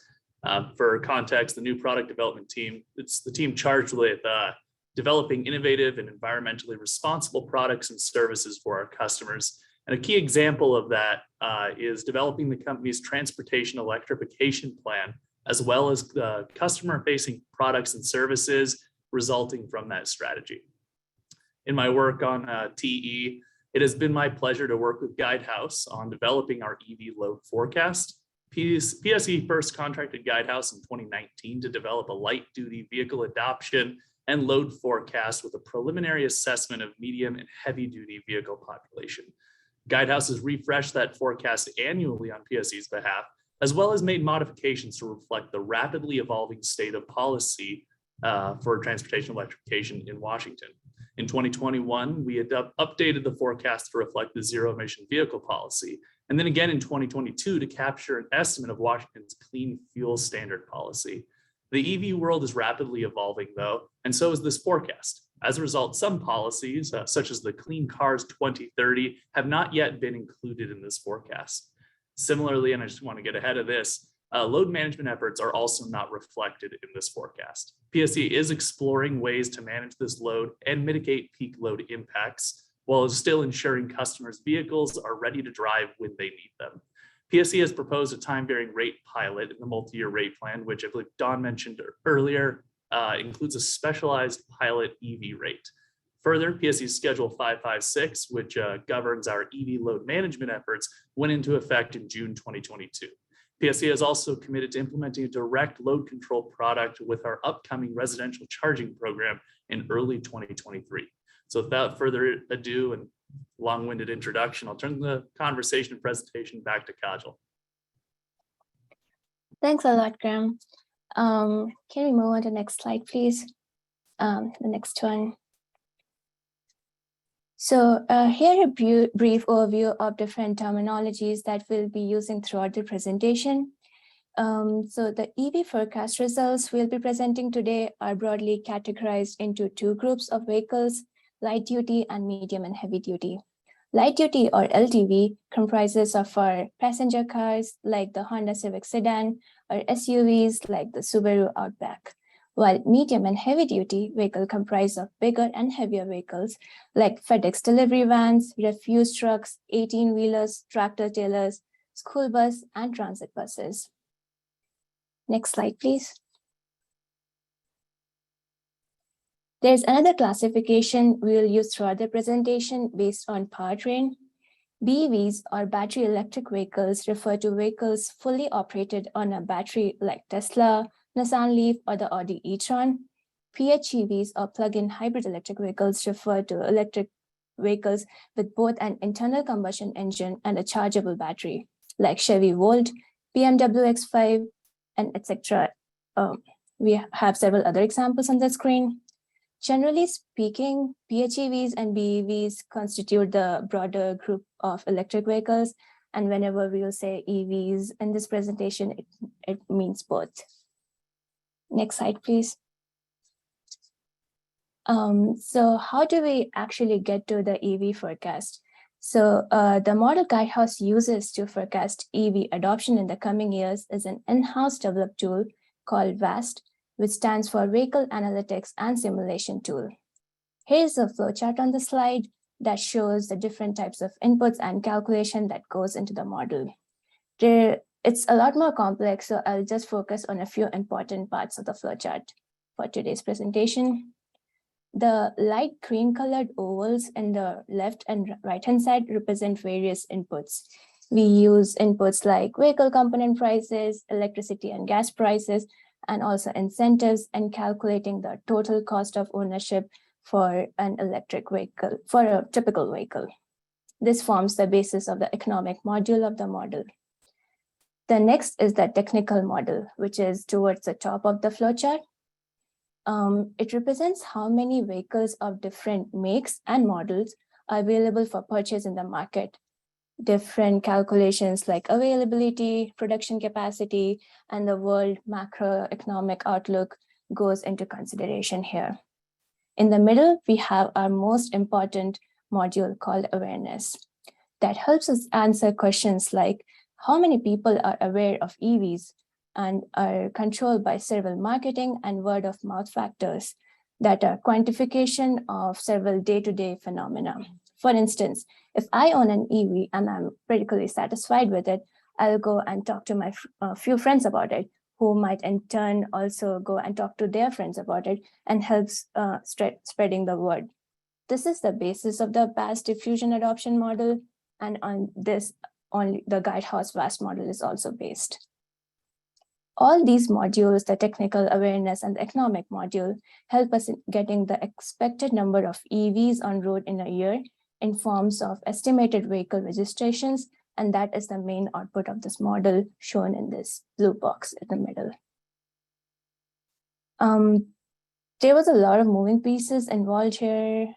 I can pause to see if there are any questions about the methodology. I can go on, and if we can take questions later, that's also fine. Yeah. Kajal, any questions for Kajal? I'm not seeing any, so we can keep on going, but thank you for the pause. Yeah, of course. Can you move to the next slide, please? Yep. This is also an representation of various inputs and outputs of the adoption model in a more readable and tabular format. On the left, we have major input data that we collect from various sources. It includes vehicle registration data, fuel cost, availability, vehicle miles traveled, and also demographic data like education and income. The key output of the model are EV sales projected in a year. We also project EV population, that is number of EVs on the road in a year, and we use cumulative sales and also account for vehicles taken out of service in a year to come to that number. The timeline of this particular analysis was 2021 to 2050, and we provided EV projections at a zip code level by duty, owner, and powertrain. We can move on to the next slide, please. As Graham mentioned, the 2022 analysis supplemented the 2021 analysis.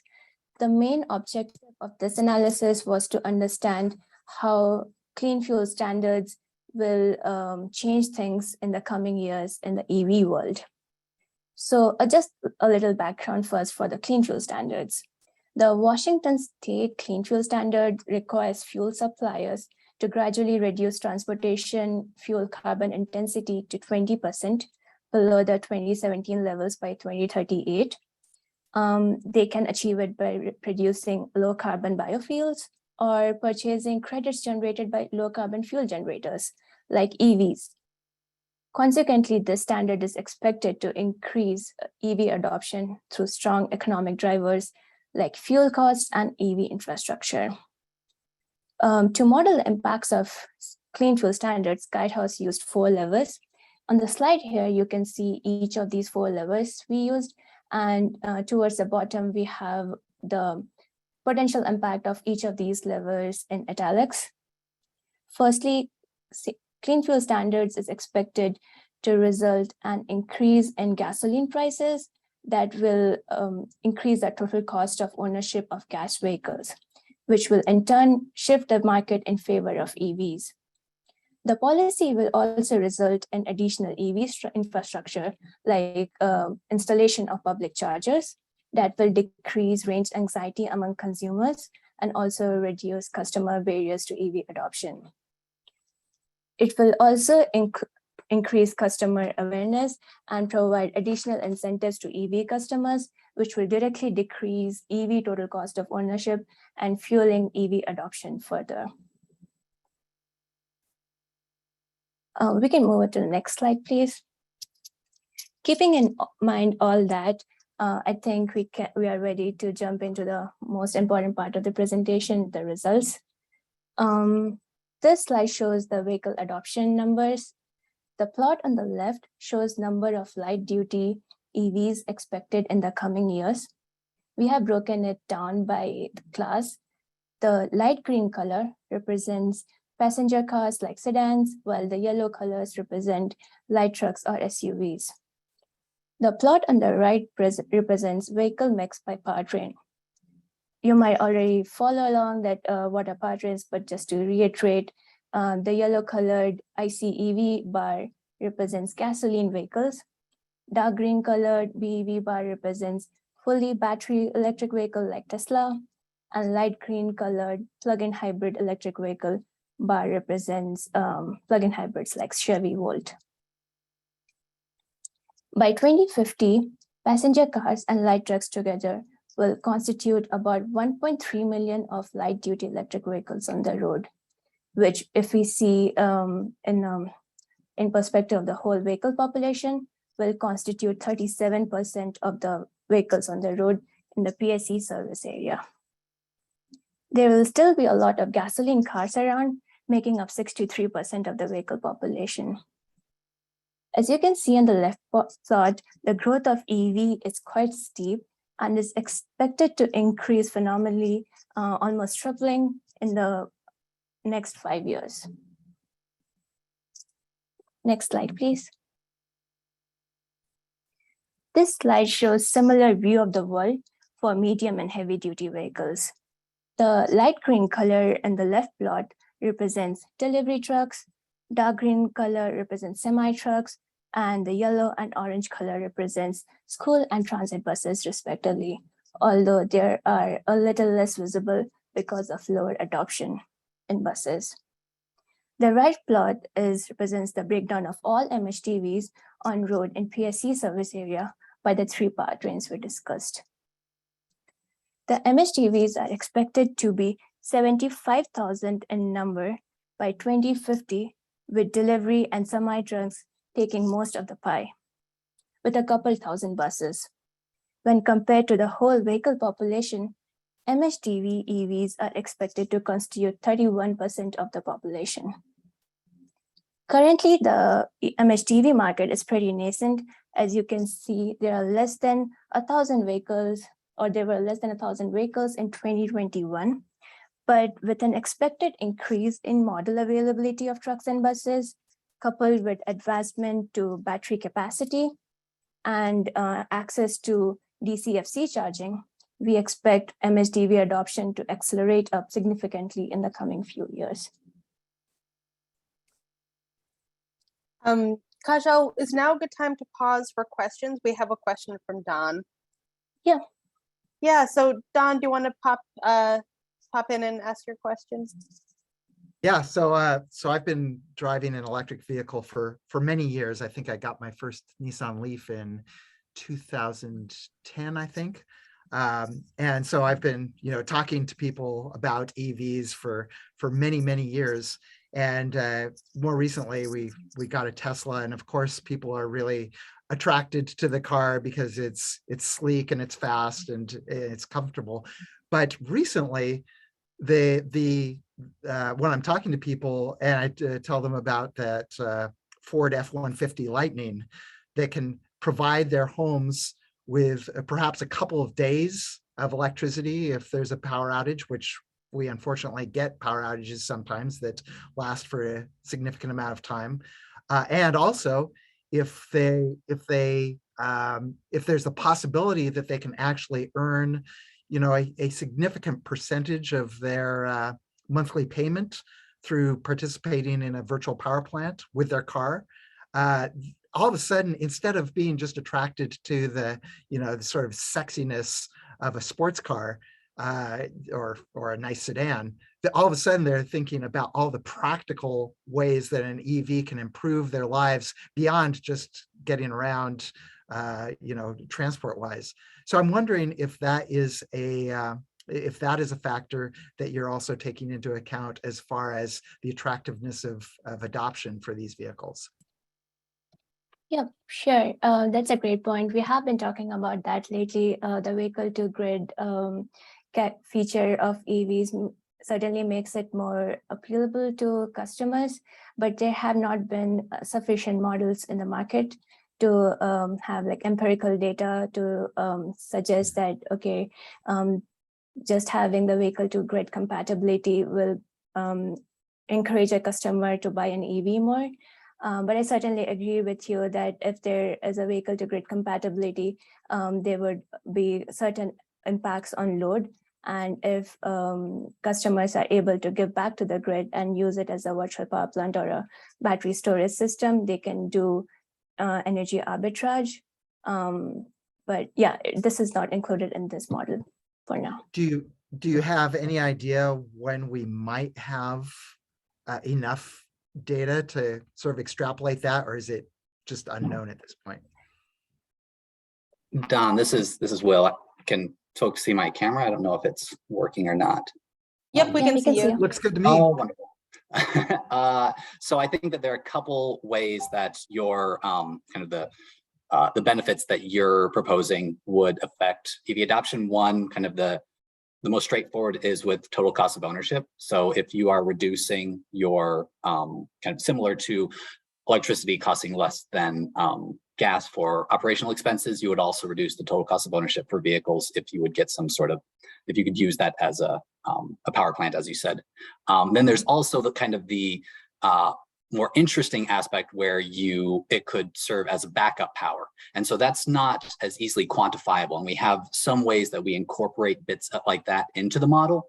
I think what we're waiting for is for kind of these pilot projects to show kind of, yes, they are practical. And, first and foremost, an electric vehicle is transportation. So those sorts of, we want to make sure that that doesn't limit vehicles as transportation, and that people still kind of are active in pursuing using electric vehicles as providing power to their home. And so once we do that, then we'll look at ways to incorporate that appeal, which isn't necessarily quite as economic and doesn't relate to the total cost of ownership. And then we'll incorporate that into the model. But as Kajal said, right now, that's not something that we are doing. We're waiting for these pilot projects to shake out. And we appreciate evangelists like yourself that are kind of pushing the issue and trying to clarify the impacts of those particular benefits of electric vehicles. Does that answer your question?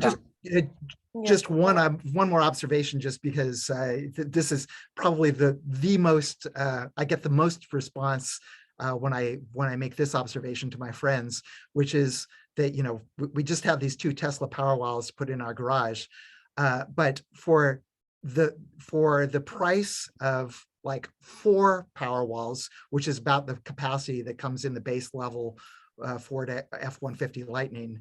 The cost of those batteries, if I just bought them from Tesla versus buying a pickup truck, it almost works out that you get the capacity, you pay for the capacity, and then they throw in the rest of the truck for free. But it's even better than having that number of Powerwalls in your home, because on a winter day when I'm not generating electricity from my solar panels, if I have a multi-day outage, eventually my Powerwalls are going to be exhausted. Whereas a pickup truck, if I start getting low, I might be able to drive to some place where there's electricity and bring home another couple of days of electricity. And people, when they understand the economics of that, they're going, yes, my next vehicle is going to be that. So just to put that out there. Thanks for that, Don. Yeah. I think that we survey kind of people who have purchased electric vehicles who are interested. And so those are the sorts of factors that we're trying to tease out, kind of how important is that to a broad set of people who have bought electric vehicles recently. So something we're certainly looking at. Thank you. Thanks. So can we go to slide 54, Claire? Brad, would you mind coming on camera and sharing your question? Sure, thank you. Yeah, this question is about policy changes. I'm primarily focused on California's, I don't know if they finalized a rule, but certainly proposed a rule that would phase out the sale of new gasoline vehicles. And my understanding, and please someone correct me if I'm wrong, is that Washington is committed to following California's vehicle emission standards. So I'm wondering if this slide, I guess I was surprised to see a 37% penetration by 2050. If you were to assume that Washington would phase out new gasoline sales by 2035. So I was wondering if you could talk about if you incorporated those kinds of assumptions in this chart. Yep, I can talk to that. So this particular, my understanding is that particular policy is not kind of the ICE ban is in California, but not in Washington. And so I think so whenever we created this model, it's possible over the past couple months that's changed. But I think that this particular model, we would expect there to be some ICE vehicles, but it would dramatically decrease. So whenever in our model for, we expect there to be some leakage for ICE vehicles, but as you said, whenever we model and include the ICE ban, it's very, very different than this. You see like a pretty big drop. And so what you're seeing here does not reflect that ICE ban. Yeah, it's a really big lever.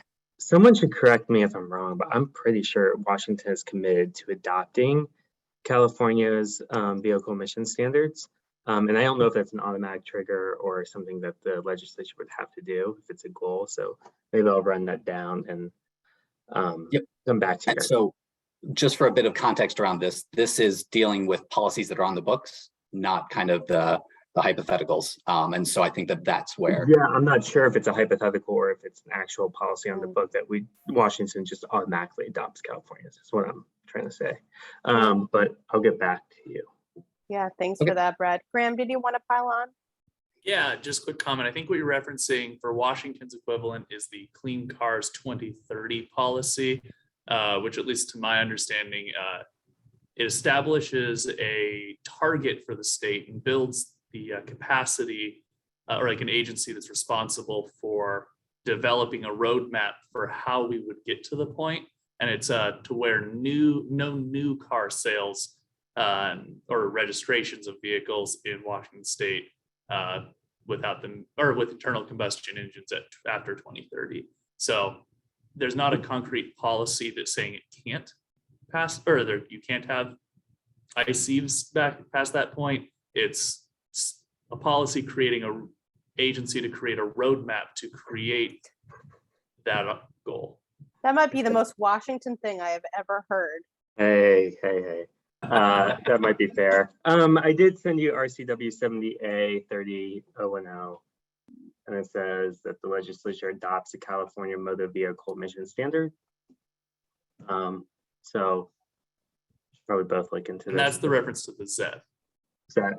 Yeah, so that one's a different policy than I was just referencing. Right, but it's saying it adopts the motor vehicle emission standard in California. Yeah, and I guess at this point, and to what Will was saying, we haven't included those policies as of yet. This update was done, I think, before California adjusted its ZEV to reflect that. So even if our ZEV does manage it, this doesn't reflect that yet, but our next round of updates will. Great. Thanks for the question, Brad, and for the follow-up, Graham and Will and others. Kajal, you ready to jump back in? Yeah, I am. Can we move to the next slide, please? I think we already covered this. Can move over to the forecasting. Yep. So now coming to the most important part that concerns us today, all these new EVs and their charging is going to have a significant impact on load in the PSE service area. And the question is, how do we calculate that load? To calculate a load estimated from each forecasted EV, we multiply the average annual vehicle miles traveled with the fuel efficiency of the car. For instance, let's consider example A shown in the slide here. If we have like a passenger car, battery electric vehicle that is individually owned and travels around 10,000 miles in a year with a standard fuel efficiency of 0.35 kWh per mile, it will require around 3,500 kWh in a year.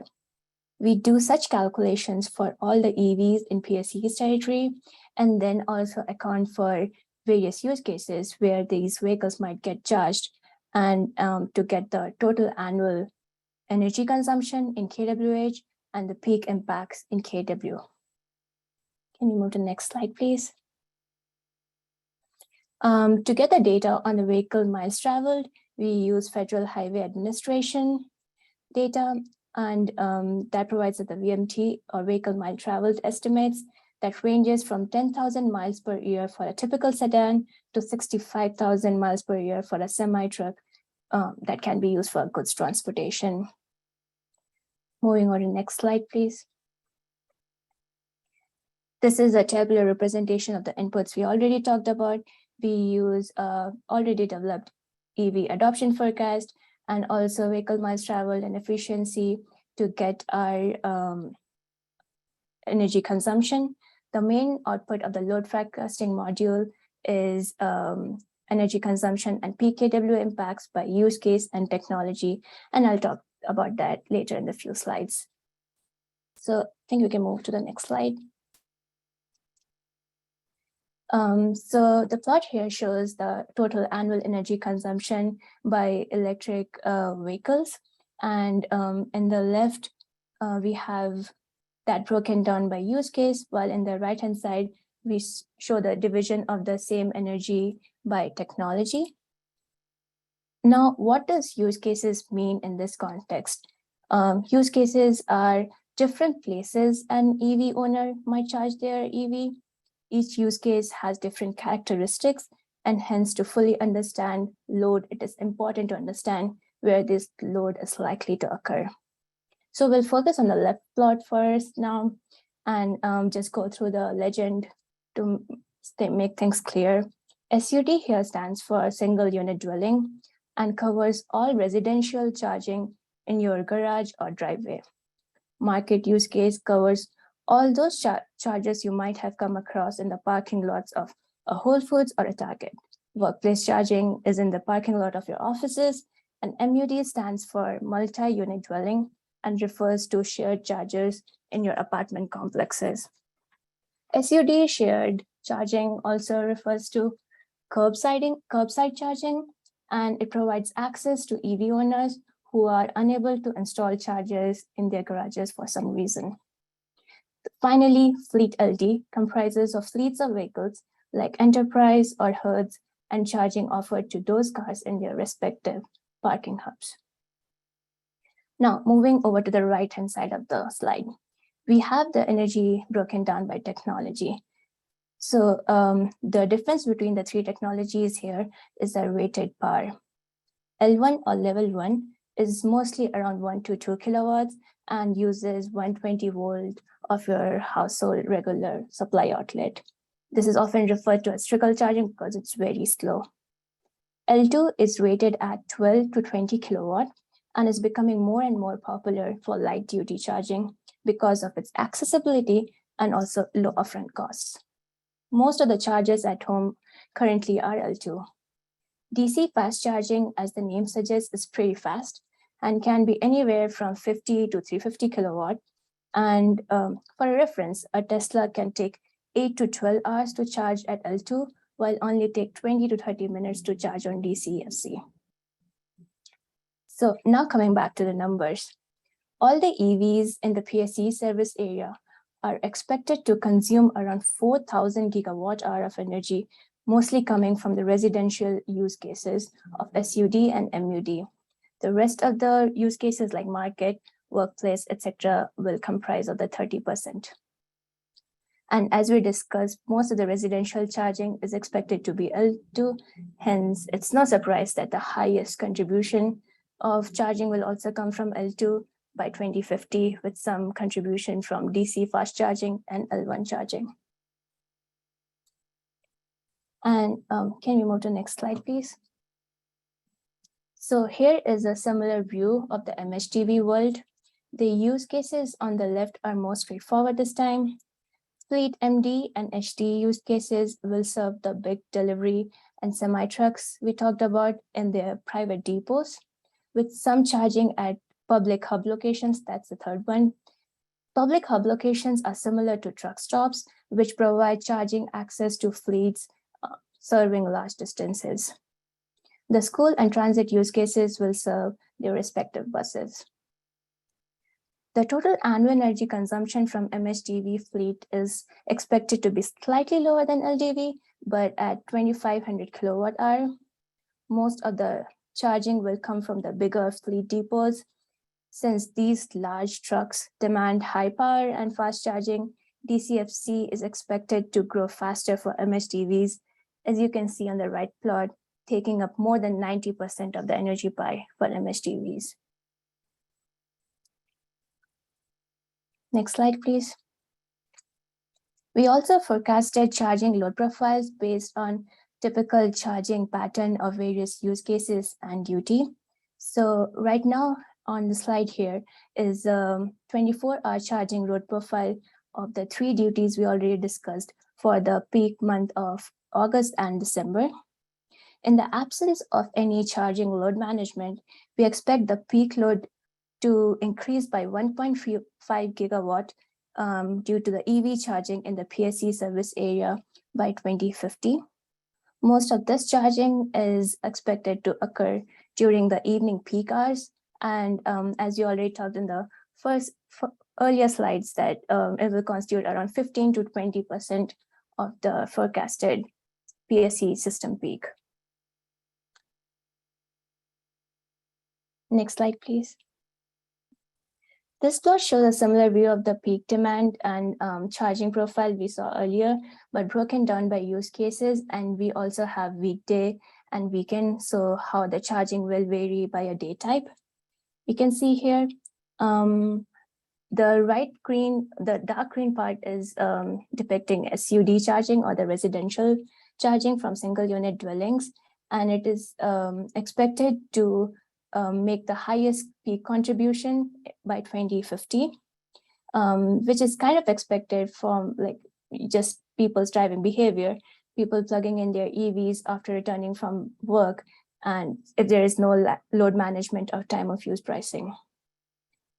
As expected, weekday peak in the top plot is expected to be higher than the weekend peak in the bottom plot. We also expect the other use cases to have significant peak contribution, maybe except workplace, because most of the charging occurs during the daytime. But this is the case when we consider there is no load management or charging management for EVs. That's all the slides I had to share today. So thank you for the opportunity, but I can stay on and answer any questions. Yeah, thank you so much for that presentation. I personally learned a lot. So in the chat, we have just a comment from Court. Before, Court was sharing about how there's potential for increasing jet stream instability, and Court referenced the PBS NOVA program. That is one of the places where he has heard information about that. And the takeaway being winter peak low temps could potentially be as low or even lower than we've seen in the past. So just to follow up there. And then Don said that it would have been very interesting to see a sensitivity study that assumes V2G becomes common in the next decade or two. If that happens, which seems likely, the total energy use might rise due to round trip inefficiency charging and discharging the EV batteries. But the peak demand impact could be flat or even decrease as the batteries serve a significant portion of the load. PSE should be considering how the company can enable this, participate in the new market, and profit. There are many opportunities. So is this something that PSE you want to respond to now, or just take the comment and take it under consideration?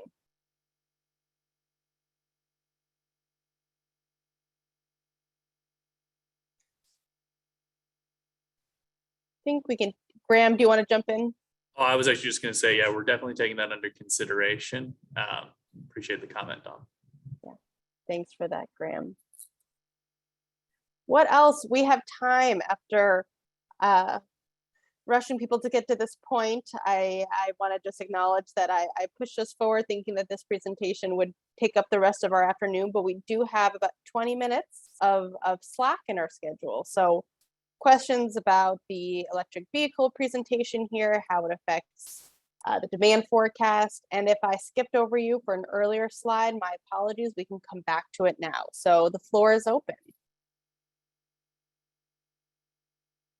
There's a few dozen of you that I haven't heard from yet. So this is your time for questions or comments.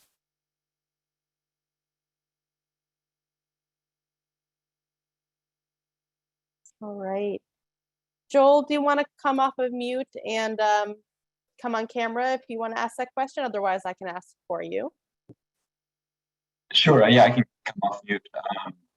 Yeah, the question is just I know that there was a bubble in the early on, I can't remember which slide it was, but describing the process of putting this study together for incentives. And I was wondering if there's potential once PSC, assuming they do have incentives or programs that would impact the attractiveness of EVs for customers in their service area. Once that information is available, is that something that could be fed into the front end of this study if you continue doing this on an annual basis? And would that always, those programs always necessarily come into play not until the CPA or the DSR programs come into the process? Graham, you want to reply to that one? Yeah, I can't speak to the incorporation of CPA or DSR. Gravinder might be able to for that. But what I can say is we've actually tested in the past exploring managed charging scenarios. And what we found is it's actually very valuable to bring those load management programs in like the EV load study area, because so many use cases respond differently to different types of load management. So you get a much more accurate and I guess like representative of the population picture if we incorporate those load management components at this level. But then I can let Gurvinder speak to how incorporating into the CPA or DSR portion would work. Yeah, so we are looking at this particular element of charging that is happening during our peak hours through a demand response type of a program. So Cadmus has looked at the EV data that we provided them that's embedded in the forecast, and in discussion with some of the data and experience that Graham has mentioned that PSE obtained working within this space in the last 3-4 years or so, to develop a demand response program with a forecast of reducing the capacity or the peak usage from these chargers. How that might roll out into an incentive is something that will be determined later, but it'll certainly be a resource that will be available for us to test in our portfolio analysis to see how it competes with respect to other options that we may have for dealing with the peak reduction during those hours. Thank you, Gurvinder. So Joel, just while I'm reminded, you asked a question many hours ago about when the final DSR is expected to be available, and PSE confirmed that the electric DSR will be at the September 13th meeting and the gas DSR will be at the September 22nd meeting. So wanted to follow up with you there. Anyone else? Questions? It looks like Don has a comment here, which is about wanting to see PSE become a real advocate for electric vehicles as an opportunity to improve reliability, reduce emissions, and save customers money. And how Don wants to be inspired by PSE, and you know, PSE's response should dwarf its LED programs, which weren't bad, he says. So, Graham, it's a comment. I don't, it doesn't seem like a question, but any response? Yeah, I just wanted to say, you know, we appreciate people pushing for us to be more in the electric vehicle space. We really want to be in the electric vehicle charging space. Our transportation electrification plan has some pretty bold goals that we're pursuing, and our products that we're rolling out are trying to aim to be a really, I guess, optimistic approach to investing into this EVSE and getting people charging equipment. Mm-hmm. Very good. Anyone else? Anyone else on Elizabeth's presentation? Stephanie, Allison, Lauren, Kara, Philip, all the people you've heard from today. Oh. Okay. Oh, Byron has some questions about slide 49. Can you back us up, Claire, to 49?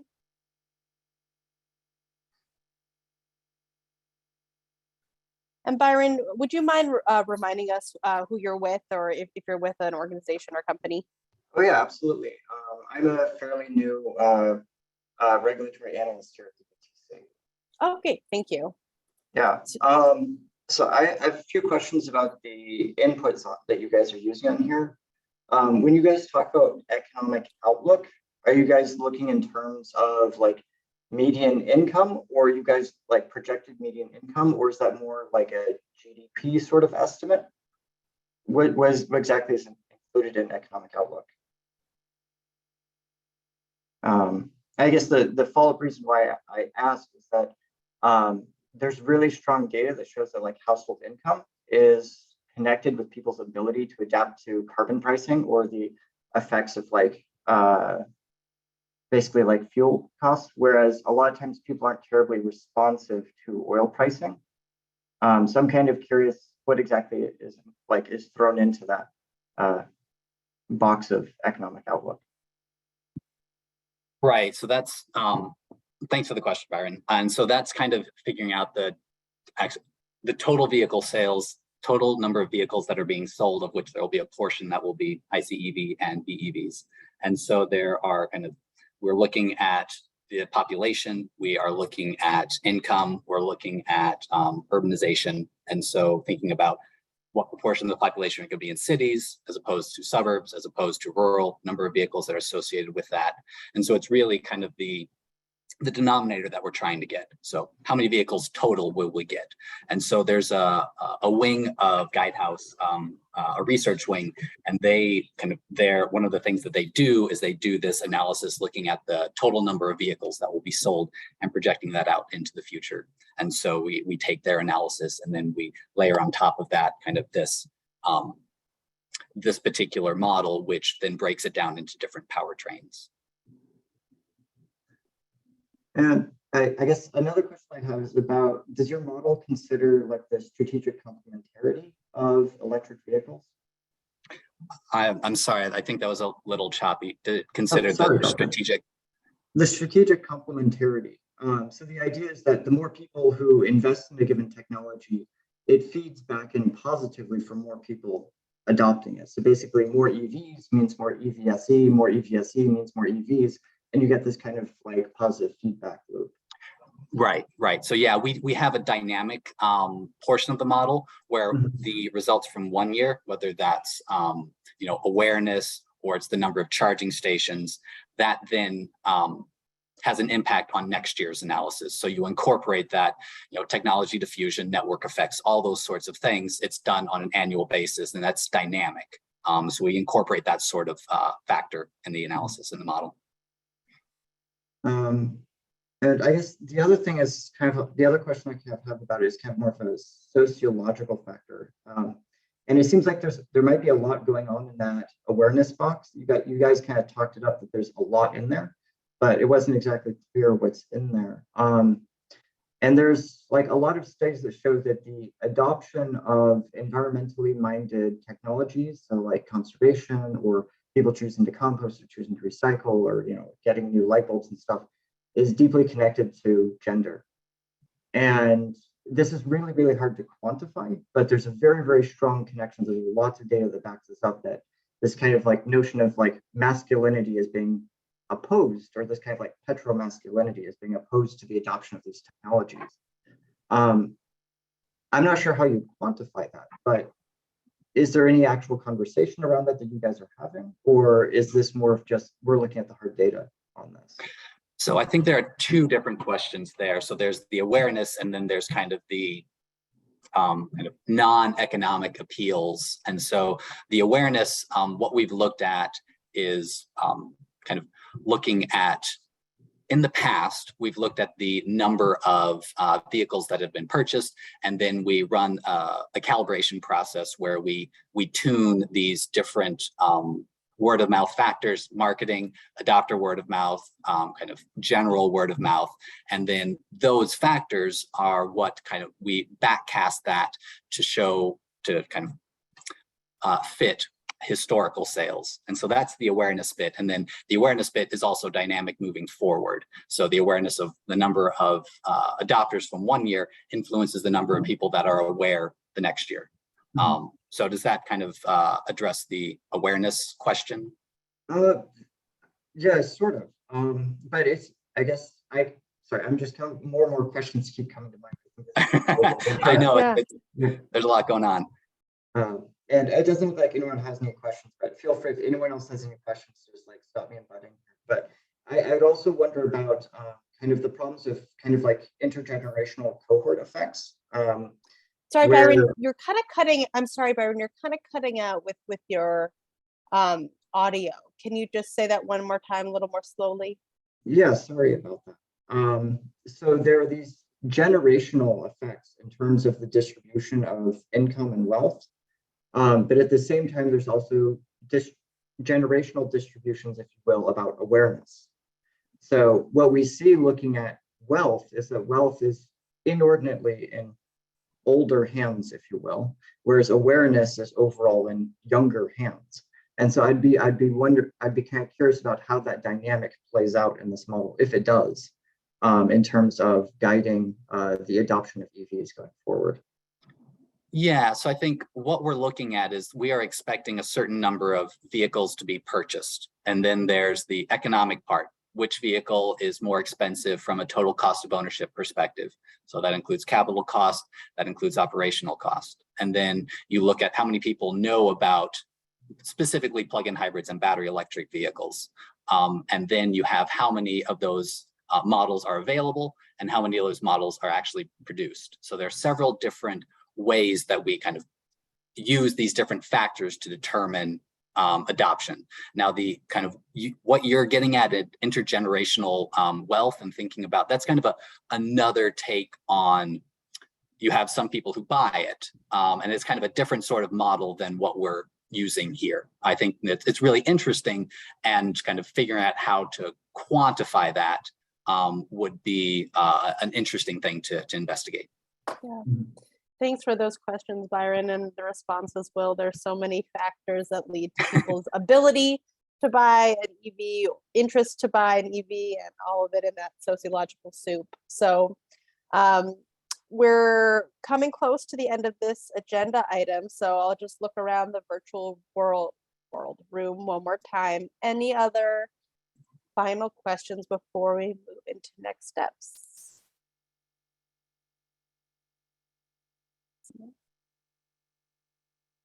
Okay, Claire, if you want to, I think slide 65 or so, if you want to jump us forward.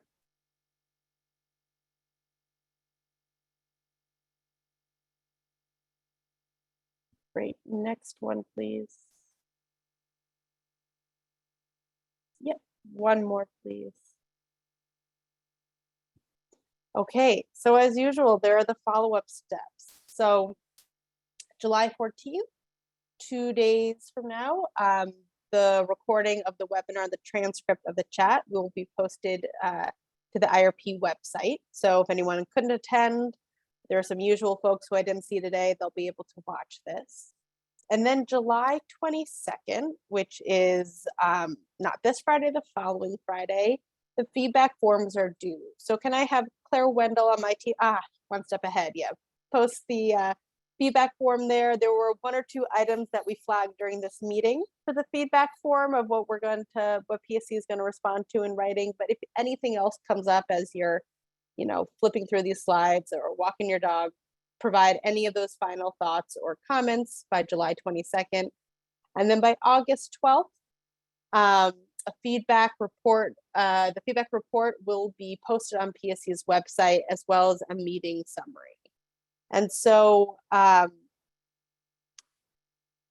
I see Don is requesting that the feedback report gets sent to the questioners through email. I'll follow up with PSE about that recommendation about that. So thank you, Don, for that suggestion to push out versus come to us. So that's a good suggestion. Okay, there. So any questions about what the next few weeks are going to look like? No. So the next time this group's going to come together is August 24th. And that's going to be the resource adequacy conversation that Phil mentioned in the beginning. So August 24th will be the next time IRP stakeholders come together. And as always, materials will be posted 5 days in advance. So with that, I'm going to see if there's any other questions or thoughts from PSE. I always like to give you the last word if there's anything on your mind. You can go to the next slide, Claire, because it, so like we said, the July 20th meeting that was rescheduled to August 24th, and then September 13th is the electric progress report. PSE, any final words from you before we let everyone go about 10 minutes early? Not really, Sophie. Just thank everyone for their time. It's a good conversation today. Yeah, thank you, everyone. I learned a lot through your questions and your comments, and I know PSE was furiously taking notes. I was watching them in the background here. So thanks for your time this afternoon. And as always, if there's anything that these meetings can do to better serve you as stakeholders, please get in touch with me. I'll put my email here one more time. Associates.com. As a neutral third-party facilitator, what that really means is I work for everyone. So let me know if there's anything I can do, and we'll be in touch in the next few weeks. Thank you.